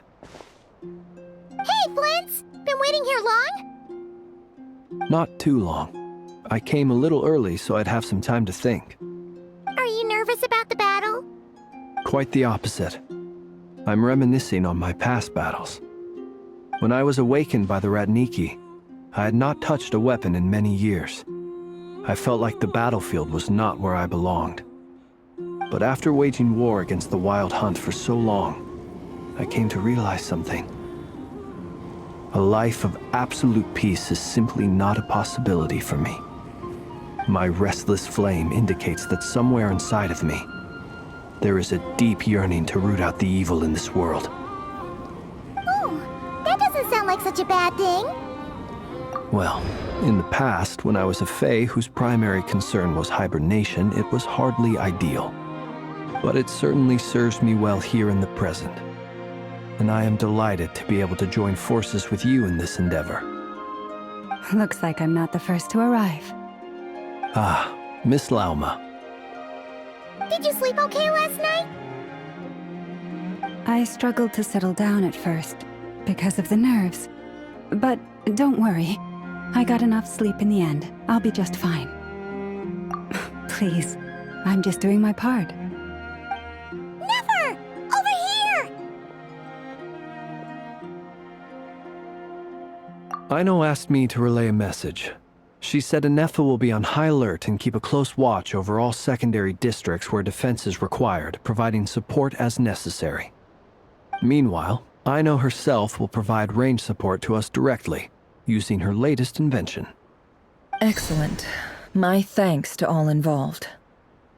The chess set's looking a little unstable. It won't hold him much longer. We should be prepared to engage at a moment's notice. No sense sitting around waiting. Let's make the first move while we still have the option. I agree. Paimon, find a safe hiding place.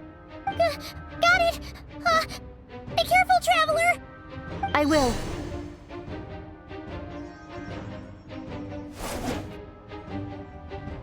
Everyone, take your positions as soon as the battle starts. Every ounce of strength we have in our bones, let us bring to this fight. Ready? Let's go. I've seen all your futile ploys before. You have become the authors of your own demise. I wouldn't be so sure about that. You are merely a moment of sport before I tear down the moon.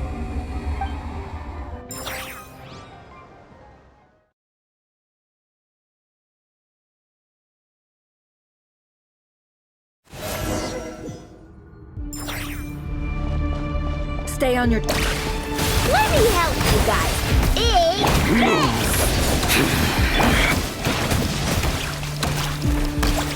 Protect us. No more lies.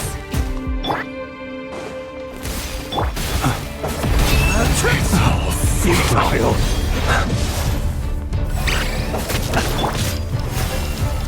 Watershed!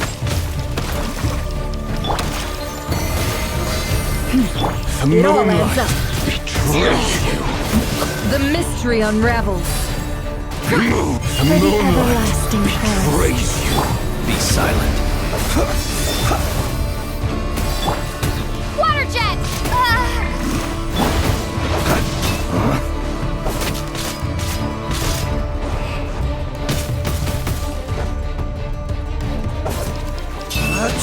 It all adds up. Can't hide the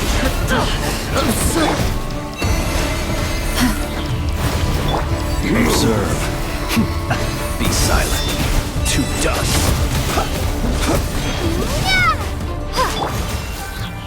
The moonlight With one betrays heart, you. we pray.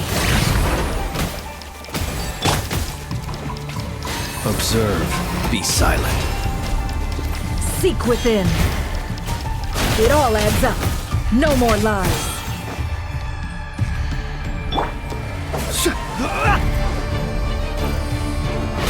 Hunt him down. Waterjet! Receive my blessing. Can't hide the truth. It all adds up. By the frost moon of old. The deception ends here.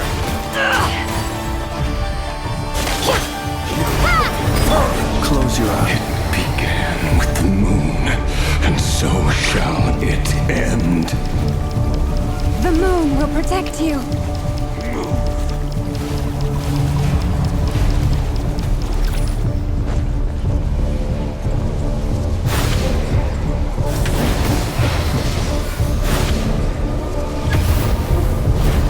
Steady now. Do you see now?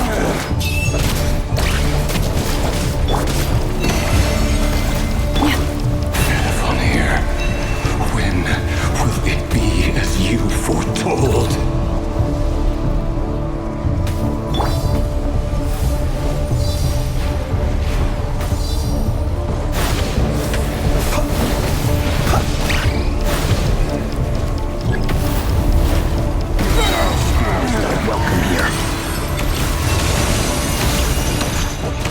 Everlasting forest.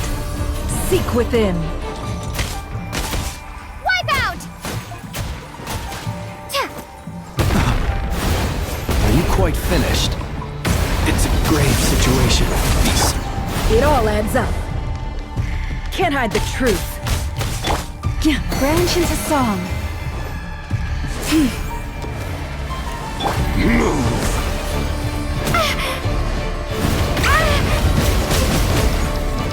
The moonlight betrays you.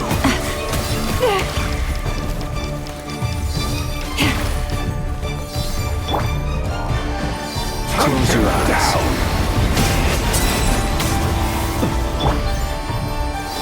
Hunt them down. A grave transgression. With one heart, we pray.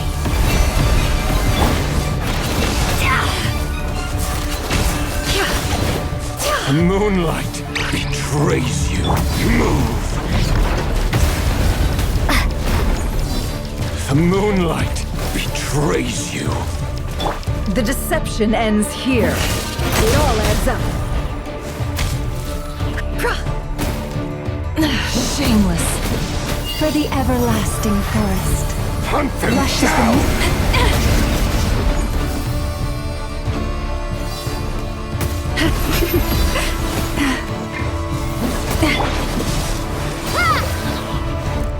Move. The moonlight. Move. Night falls. Keep your distance. Branch into song. Hunt them down. The moonlight betrays you. Your little game of heroics is over.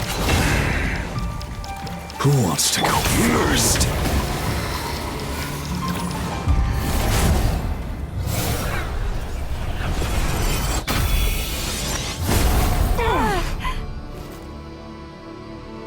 No! Death is We've been within my separated. grasp. You okay? Never! Where are the others? Stuck outside the barrier. I guess he really doesn't like us. I told you before, knowing too much is always a death sentence. Be careful what you wish for.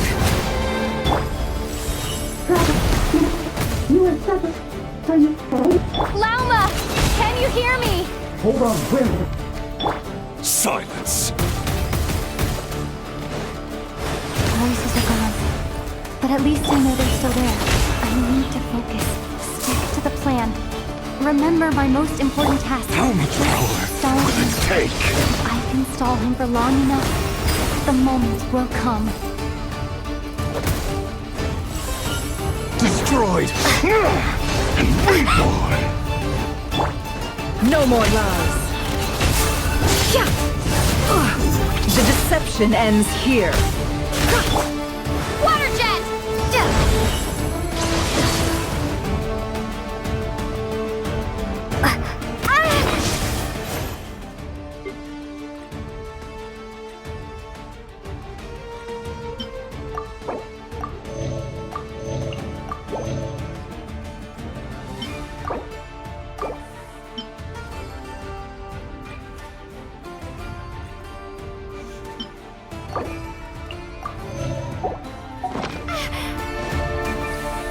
It all adds up.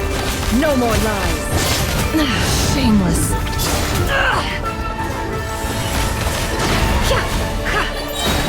The mystery unravels. It all adds up. Go! No more lies.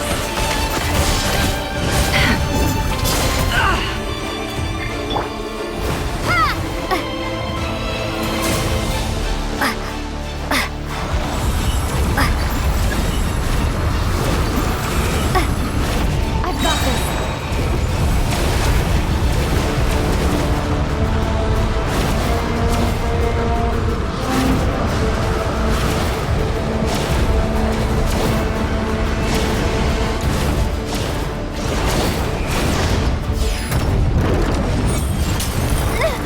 The shield's broken. I can't keep it. Don't push your luck. No more lies. Water jet!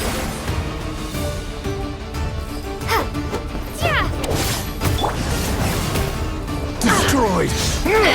Can't hide the truth. It all adds up.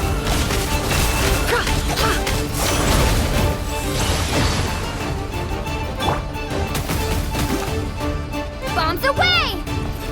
Go! No more lies.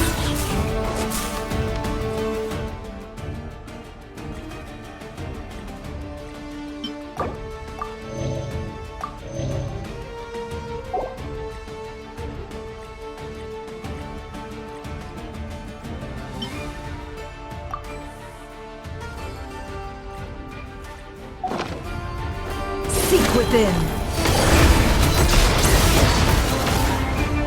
Can't hide the truth.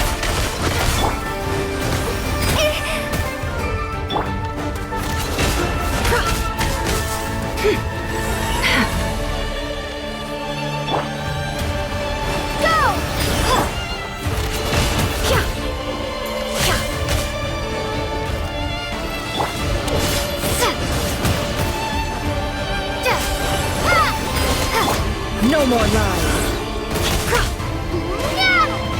The deception ends here. It all adds up.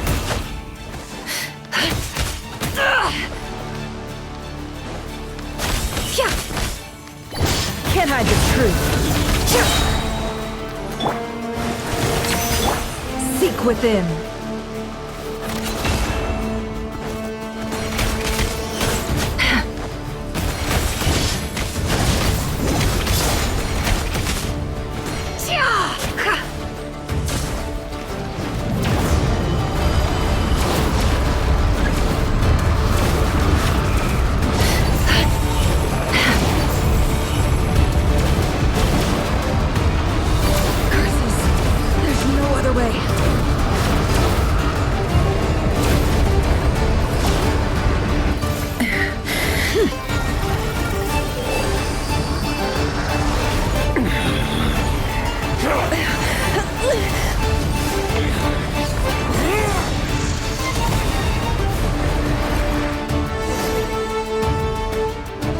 The only way to defeat Rarer is to borrow his own power.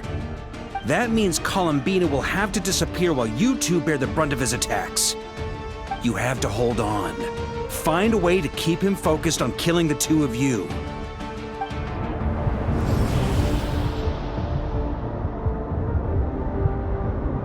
Never! Your eyes are bleeding. Soon you will be powerless to resist. And then, I will reduce you to dust. But that dust will plague your memories. Come on, keep holding on. Any other tricks up your sleeve? Let's see them. As entertaining as they are, you've backed yourself into a corner. You don't fool me. I see your fear clear as day. I have to stoke his rage. Make him unleash everything. You fear what you could never defeat. You fear the thought of never being able to save your beloved. You cannot win the fight against fate, Rarir. Is that what you think? Well, now it's your turn to feel afraid!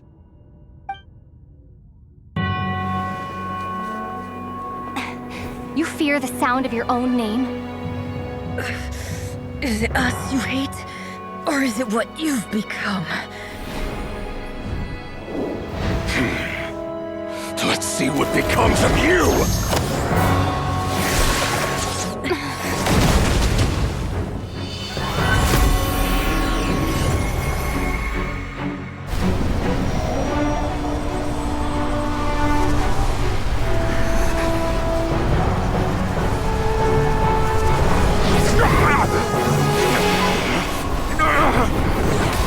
What's happening? That power. I've seen it before.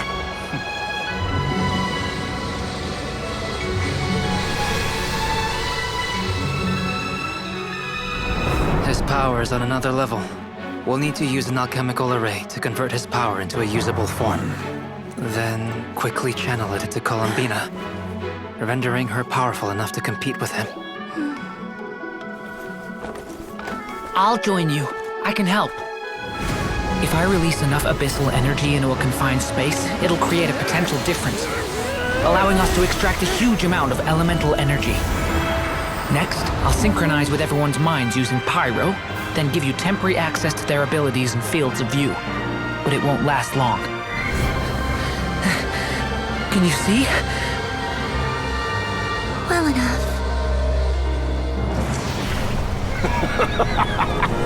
So, we have a student of Gold Rhine-Daughter in our midst! How about that?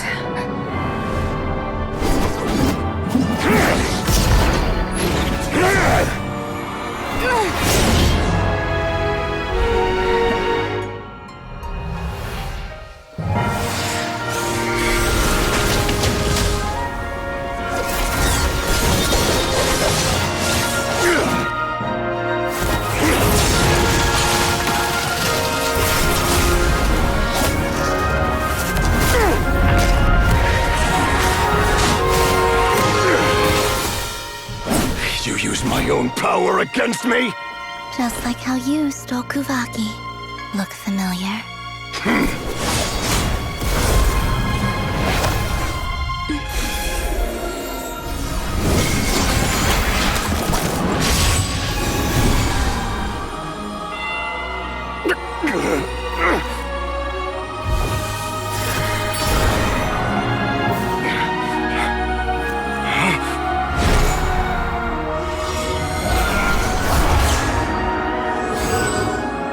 Don't you realize?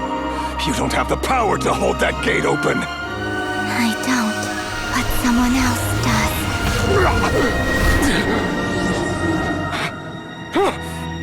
Goodbye, Rerir.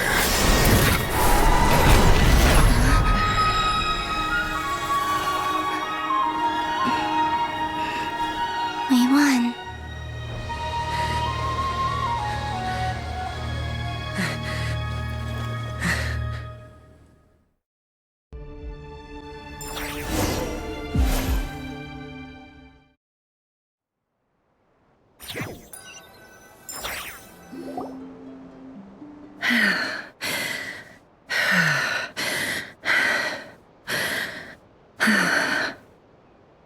Nefer, how are your eyes? They're fine. Apart from the blindness, of course. It's not too late. Let me handle it.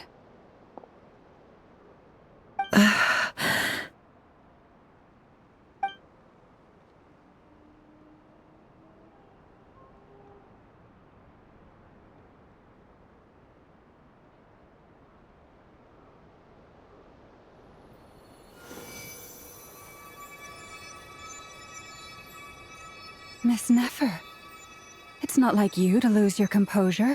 That was the most reckless thing I've ever seen you do. Reckless how? The situation was critical. Our lives were at stake. We had to do something. Even so. Okay. I guess you're right. Under the circumstances, it was a wise decision. You traded your eyes for an incredible victory.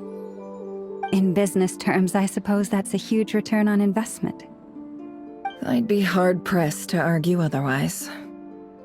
Still, I don't like this outcome, and I don't want you to lose your sight for good. People suffer when they make sacrifices they shouldn't have to make, whether that means faith, strength, or in this case, your ability to even see. I had hoped you could win without sacrificing so much as a single hair on your head. Thank you. Really. All done. Don't try and open your eyes just yet. We'll see how you're doing in a couple of days. Until then, please follow your recovery plan to the letter. I'll send full details through Yehoda. For now, just get yourself home, relax, and rest. My dear friends, we have fought bravely and achieved a spectacular victory. A dark cloud has been lifted from the skies of Nodcry. All in this land will be grateful for what you have done. The moon will remember this day. Thank you both.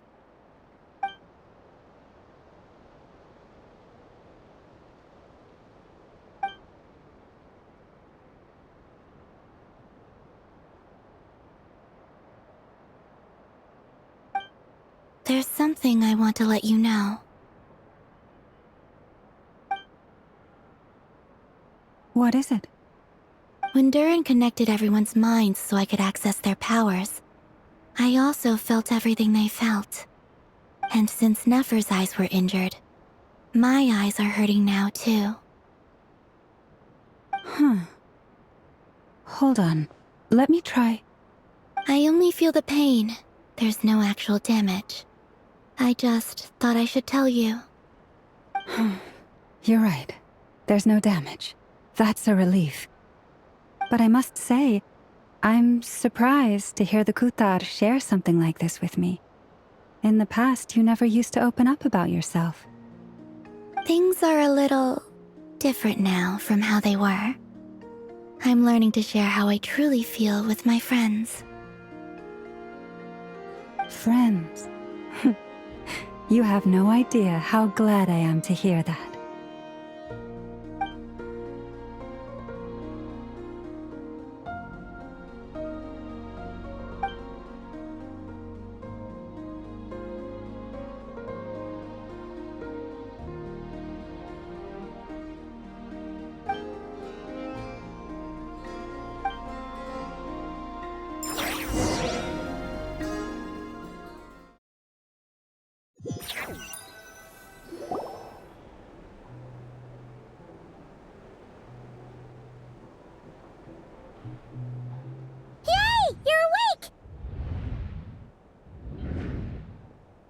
How are you feeling? Any aches and pains? Did you sleep well? I'm doing all right, Paimon. No need to worry about me. Phew! Well, that's good. Paimon's been sitting on the edge of the bed worrying about you for ages. You slept a whole day and night. Poor Paimon had to eat all by her lonesome. Glad to hear you didn't starve. How is the food? Well, it wasn't the same without you there to share it. Honestly, Paimon just can't relax when you're not your usual self. She couldn't enjoy the food and settle down to sleep. Well, I'm back to normal now. Oh yeah, and Albedo swung by earlier. He said to tell you to head to the tavern when you woke up. Varker and the others are organizing a victory feast and they want to celebrate with you. He also dropped off some medical supplies, but you seem fit as a fiddle, so guess you won't be needing those. If you're feeling up to it, let's head over now. Wouldn't want to keep them waiting.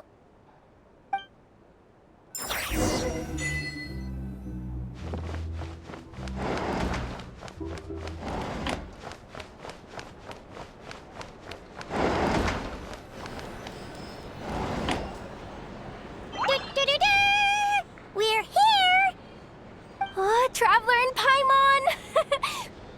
Perfect timing! We were literally just saying how there's no way we're holding this victory feast without you any longer, and we would have postponed it till tomorrow. How are you feeling today? Much better, thanks. Don't worry about me. Relieved to hear it. If that changes, just let me know. Happy to check you over at any time. Yep, we're here for you. Anything you need, just let us know. Oh wait, where's Nefer? How are her eyes doing? Nefer's right over there. I'm sure she'd love to catch up with you.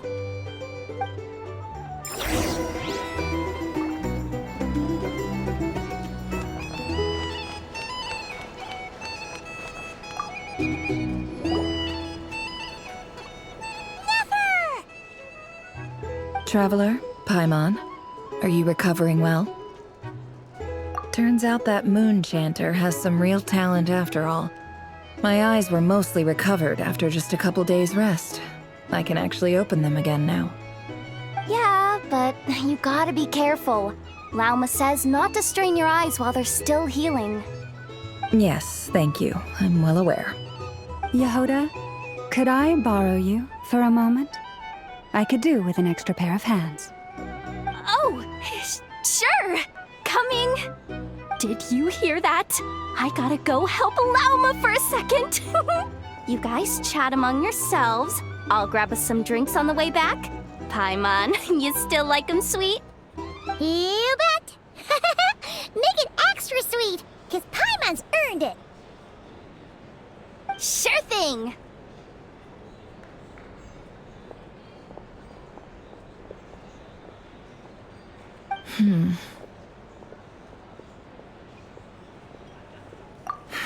The Raker of Solnari.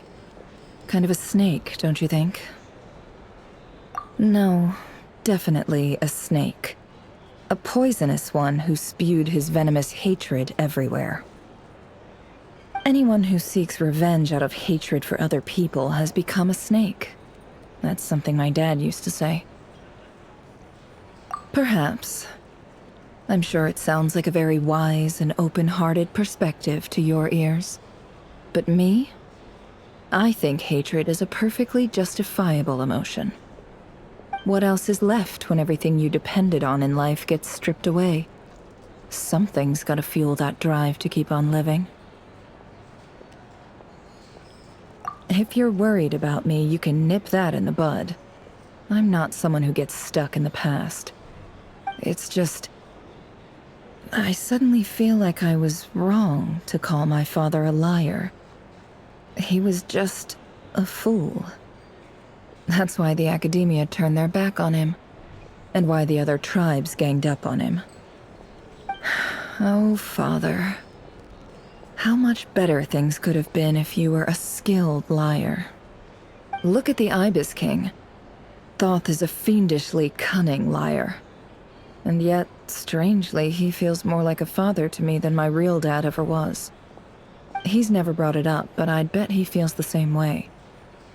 Why else would he give me the power to perceive the truth, while at the same time training me in the art of deception? Well, King Deshret banished him to Aru, which is essentially a prison, and posed 3 questions to him. He promised that he'd have his freedom if he could find the answers. His response was to take on a physical form and approach me, hoping that I could become his envoy and search for one of the answers on his behalf. Did he really think I'd fall for that? He's stuck there. He can't make me return what he gave to me. So that's enough for you to decide he's nice, is it? He's a prisoner, and he was scared. So he decided to perform some good deeds to win people's approval. He lives in fear because he's a deceiver. How is Rerir any different? You can't work as a spy your whole life and expect a happy ending. It's preposterous. Yet I can't say I don't understand it. Liars live in the darkness of their own making, but it's still human nature to want to go on living. They say that a liar's soul is the most worthless thing in the world. What do you think? Good. If you understand that, it means you're smart, and you see things objectively. If you ask me, the soul of a liar really is worth nothing, because all they care about is themselves. For example, when something good falls into my lap, I don't go sharing the news around. Stops other people trying to steal it from me.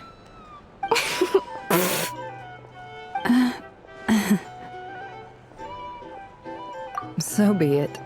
They have sharp ears. I can't keep anything from them. Wow, is that what it looks like? Well, you all know my past now, and I can't simply eliminate everyone who knows too much. So I guess I just have to put up with you. For the foreseeable future, at least. When you find yourself in a situation you can't control, the safest play is to keep calm and start monitoring everyone involved like a hawk. In the intelligence world, you need to have a sense of perspective and play your hand accordingly. If you understand what's at stake, please ensure my secret is safe with you. I trust you'll respect my wishes as a friend.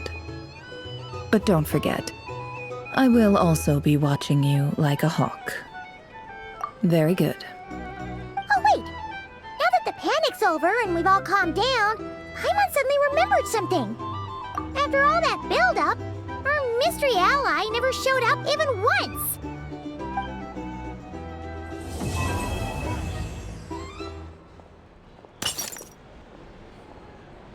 Huh?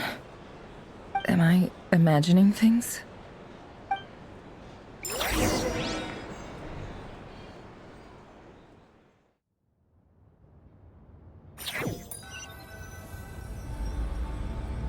So, that close colleague who stayed behind with you? What's he been up to recently? Don't know, don't care. I get more normal human interaction from hanging out with Bosco too than him. Although, now you mention it, he hasn't bothered me in a while. I wonder if... If he's disappeared without a trace, it's the biggest gift he ever gave to the world. But I somehow doubt that's what's going on. He won't lie low forever. So we'd better stay on guard.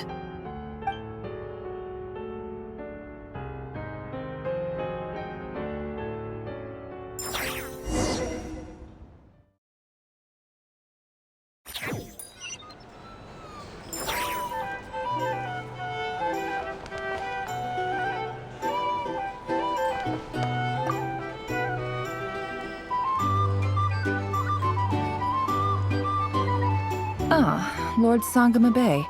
How lovely to see you. I must thank you for the device you provided. It was an enormous help. Would I be right in thinking that it was developed by the Academia? Why come and ask me when you clearly know already?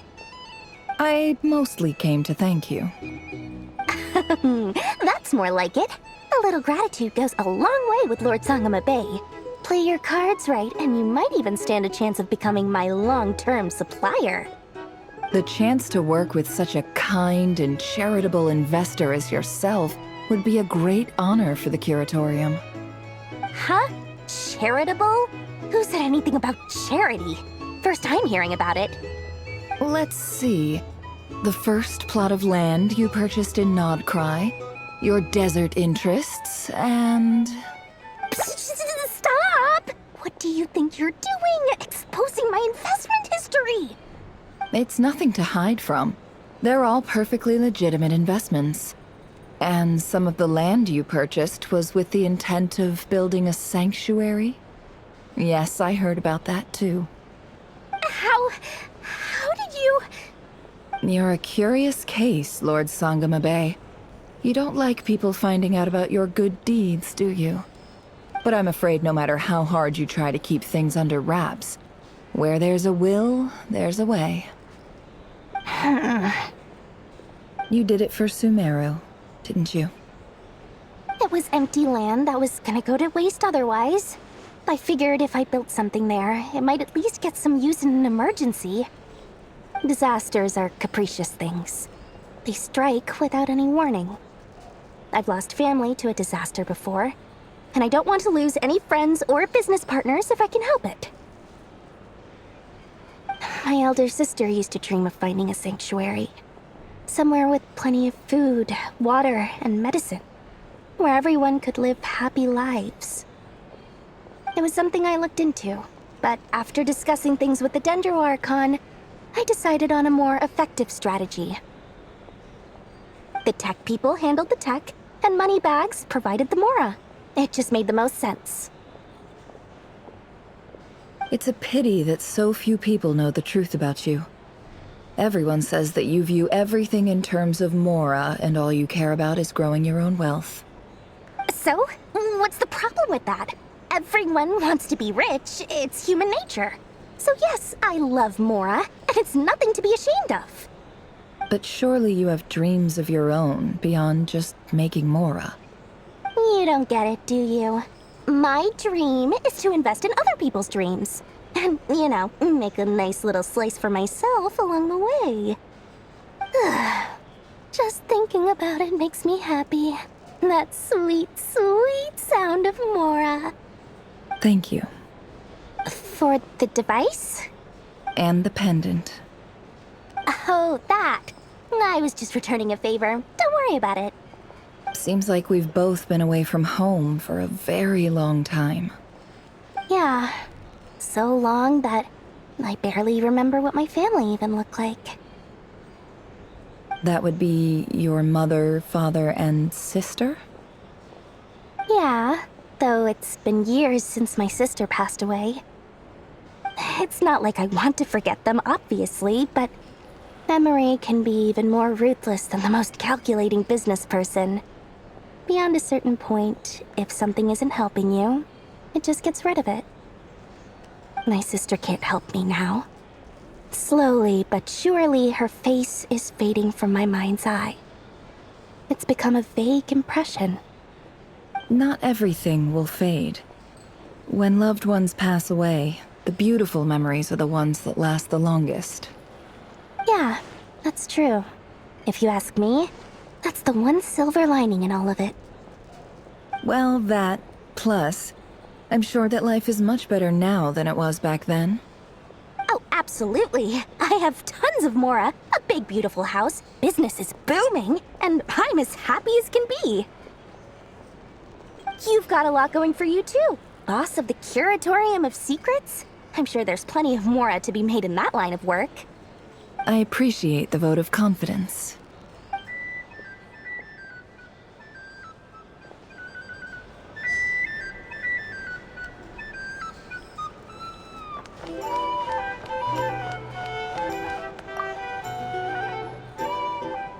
How have you been holding up? Any adverse reactions? If you start to take a turn for the worse, make sure you tell me right away. You don't need to worry about me, Grandmaster. I'm fine. I mean, I barely did anything, so... What? You're too humble, young man. You played an indispensable role in the battle for Notcry. We can't thank you enough for your support. Sometimes, when people praise you, it's because you deserve it. The best thing is to accept it calmly and with grace. It's important to learn how to respond to words of admiration. Let's do a quick demonstration. Albedo, that was an incredible feat of alchemy. The pressure was on, but you worked flawlessly at lightning speed to get the job done. Thank you. I can't take all the credit, though. Durin played a big part in forming the alchemical array. See? Did you catch that? A masterclass in how to take a compliment. Okay, yeah. I did work pretty hard to help prepare for the battle. No point denying that. Hey, you guys! Hey, look who's bounced back. Looking good, Traveler. Seems like you've recovered. You won't need to take any more medication. Can I get you a drink? Huh? You know how to order at a bar now? You've sure learned a lot recently. Handling a drinks order is ridiculously simple compared to alchemy. Don't worry, I'll blend into society yet. Paimon believes it. You're clearly a fast learner, just like your brother. To be totally honest, though, Paimon didn't quite follow all the details when you first explained the plan to us. Don't worry, that's completely understandable. Unless you're a student of alchemy, it's hard to grasp the principle and how the process works. To put it in the simplest terms, we saw how our enemy stole the power of Kuvaki. And that gave us the idea of stealing his power to turn it against him. When facing an enemy you have no hope of defeating, it's best not to engage them in battle. So, instead of looking for a way to overpower him, we decided to help Columbina get strong enough to at least stand up to him in a fight. For this to work, we had to analyze his modes of attack, confirm who his main target was, and make sure that he wouldn't go beyond the range of the alchemical array. For added security, we prepared a total of 4 arrays. But to mitigate the impact of the battle, we identified one location in particular as the ideal spot, which is where the confrontation took place. The alchemical array absorbed his abyssal power. Then Durin processed it to render it usable by Columbina. That power enabled her to do what would otherwise have been nigh on impossible. What surprised me was that Dainsleif actually agreed to join us. Given his history with Rerir, he had every right to sit this one out. But we're extremely grateful for the decision he made. It must have been a painful choice to make. But I'm sure that making a decision was far better for him than staying in limbo. Absolutely. He was torn between 2 paths, but in the end, he made his choice and stuck to it resolutely. He doesn't strike me as the sort of person who'd stay trapped in limbo for long. Anyway, however you cut it, everyone gave a stellar performance. And now, it's time to kick back and celebrate.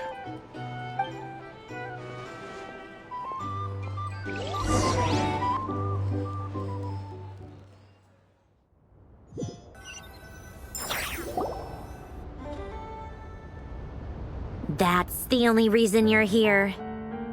Yes. I've thought a lot about it. And I've realized that you, me, and Arlecchino should be friends. I think this is very important. So I felt I had to come and tell you.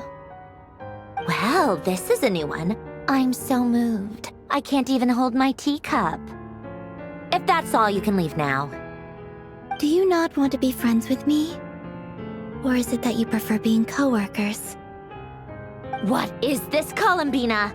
Are you deliberately testing my patience threshold? Right now, my politeness module is active. But if you say another word, I swear I'll shut it down. If your politeness module was active, wouldn't you say the word please at some point? Polonia, please see Lady Columbina to the door. Will you still invite me to your next tea party? What? Yes, I think you will. Bye-bye, dear Sandrone.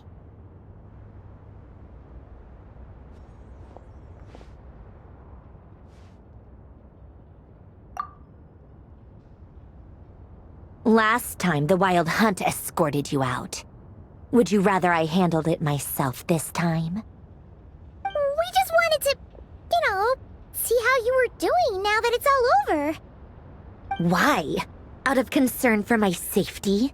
I hope you didn't seriously think that the Rayhir of Silnari would be able to lay so much as a finger upon me, given how prepared I was. Mostly because you kind of helped us out, so we just wanted to check you were okay. Looks like all your robots are fixed, huh?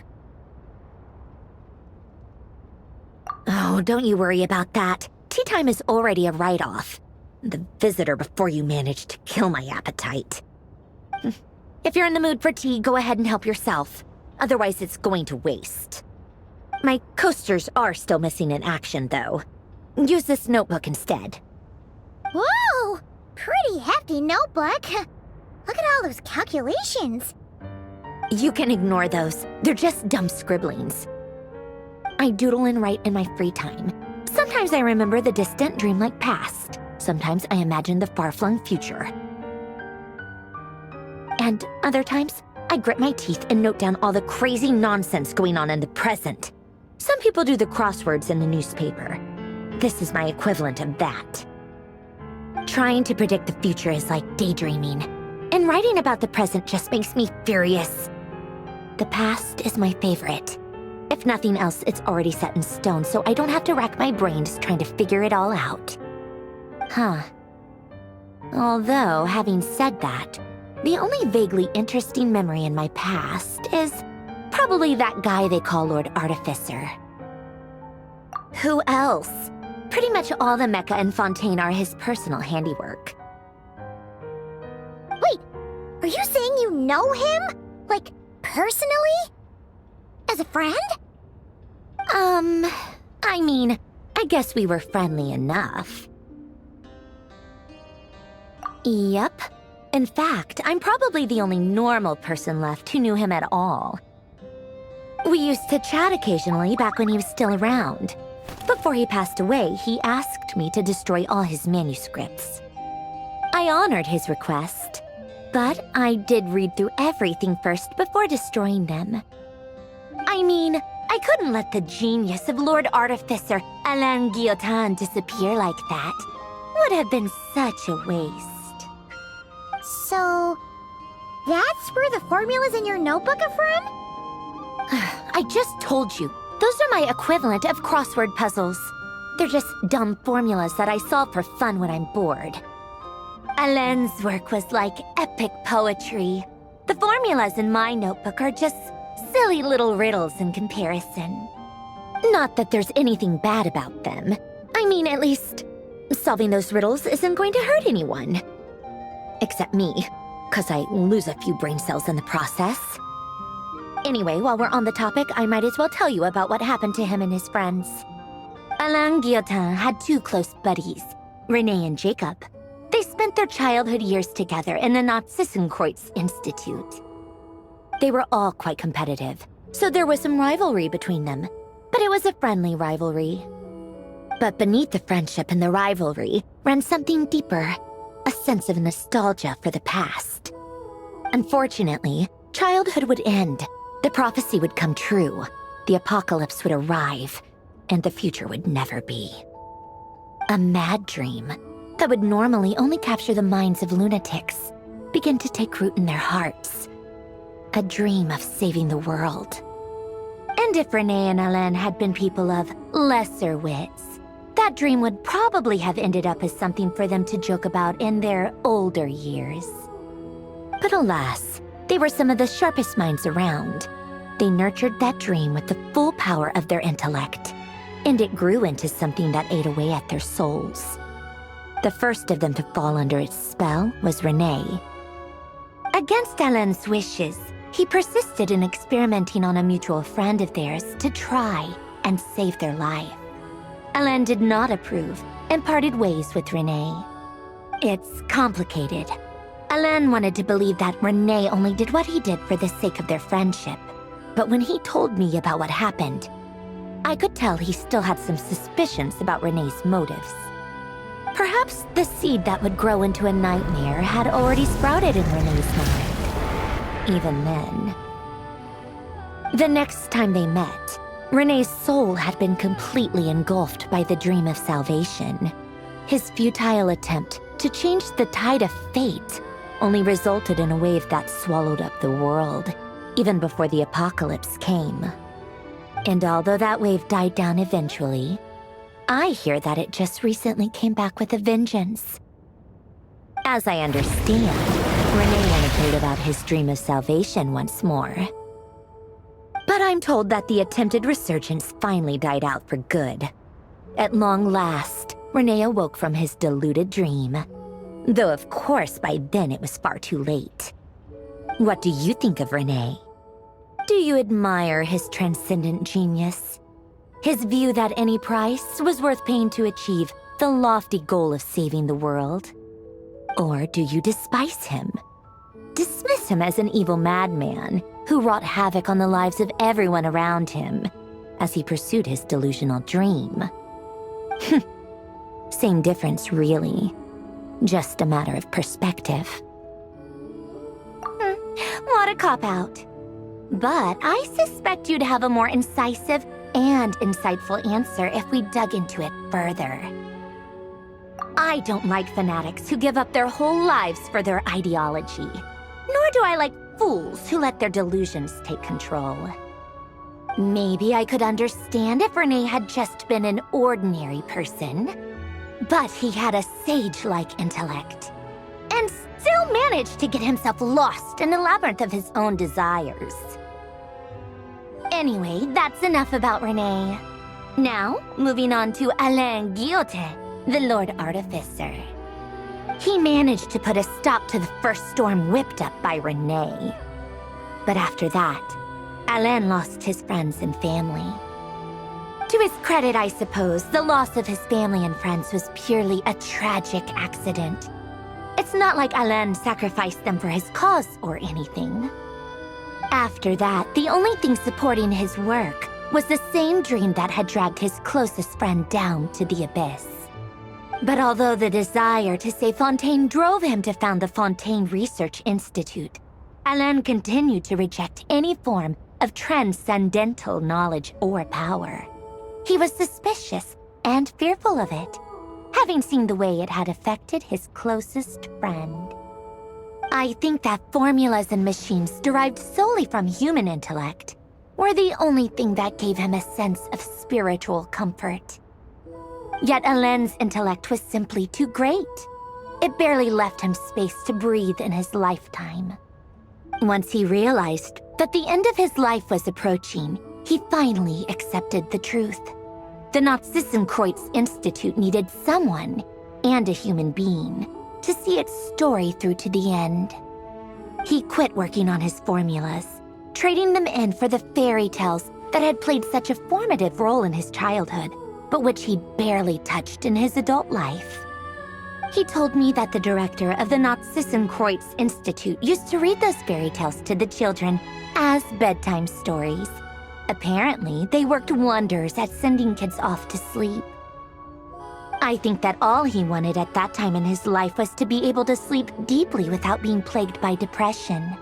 By that point, nothing else really mattered. At the very end, he laid down to rest in the ruins of the former Nazissenkreuz Institute orphanage, while the Fontaine Research Institute he had founded continued tirelessly with its work. Many years after that, tensions over competing dreams would once again cause a rift, this time between members of the Fontaine Research Institute. But the actions of those fools had nothing at all to do with Alain. And that is the story of two people from the Nazissenkreuz Institute who both wanted to save the world.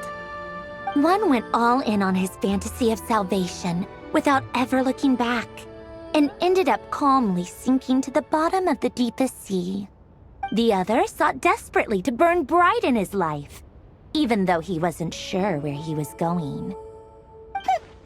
I do sometimes wonder, why is it that people like them have such grand hopes of saving the world? Even the grandest tree starts as a tiny seed.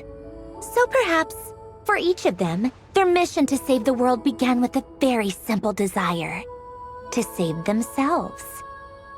They were young children with friends and family who mattered to them, desires to explore the meaning of life, ambitions to have a successful career. They didn't want to see all of that taken away in one fell swoop. Or maybe they just wanted to find something to anchor themselves within the chaos, to stop them getting quietly swept away by the storms of life. But instead, the search for their own salvation took them down the rocky road laid out by fate.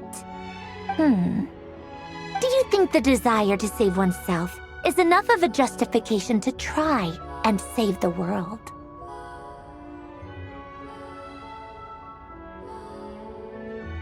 Sensible answer. Glad to know you've got your head screwed on straight. Alain would disagree, though. I asked him the same question back when he was in his prime, putting all of his energy into his work. Yes, it's enough. No elaboration, just a quick, short answer before getting right back to his work. He was always that way. All right, tea time's over. I owe Arlecchino a favor for telling me these stories. I'll have to bring a whole sack of gifts the next time I visit the House of the Hearth. I'm gonna go tinker with Polonia now. You guys can do whatever you want, as long as it doesn't involve interrupting me. Polonia, exit hibernation mode. Begin diagnostics.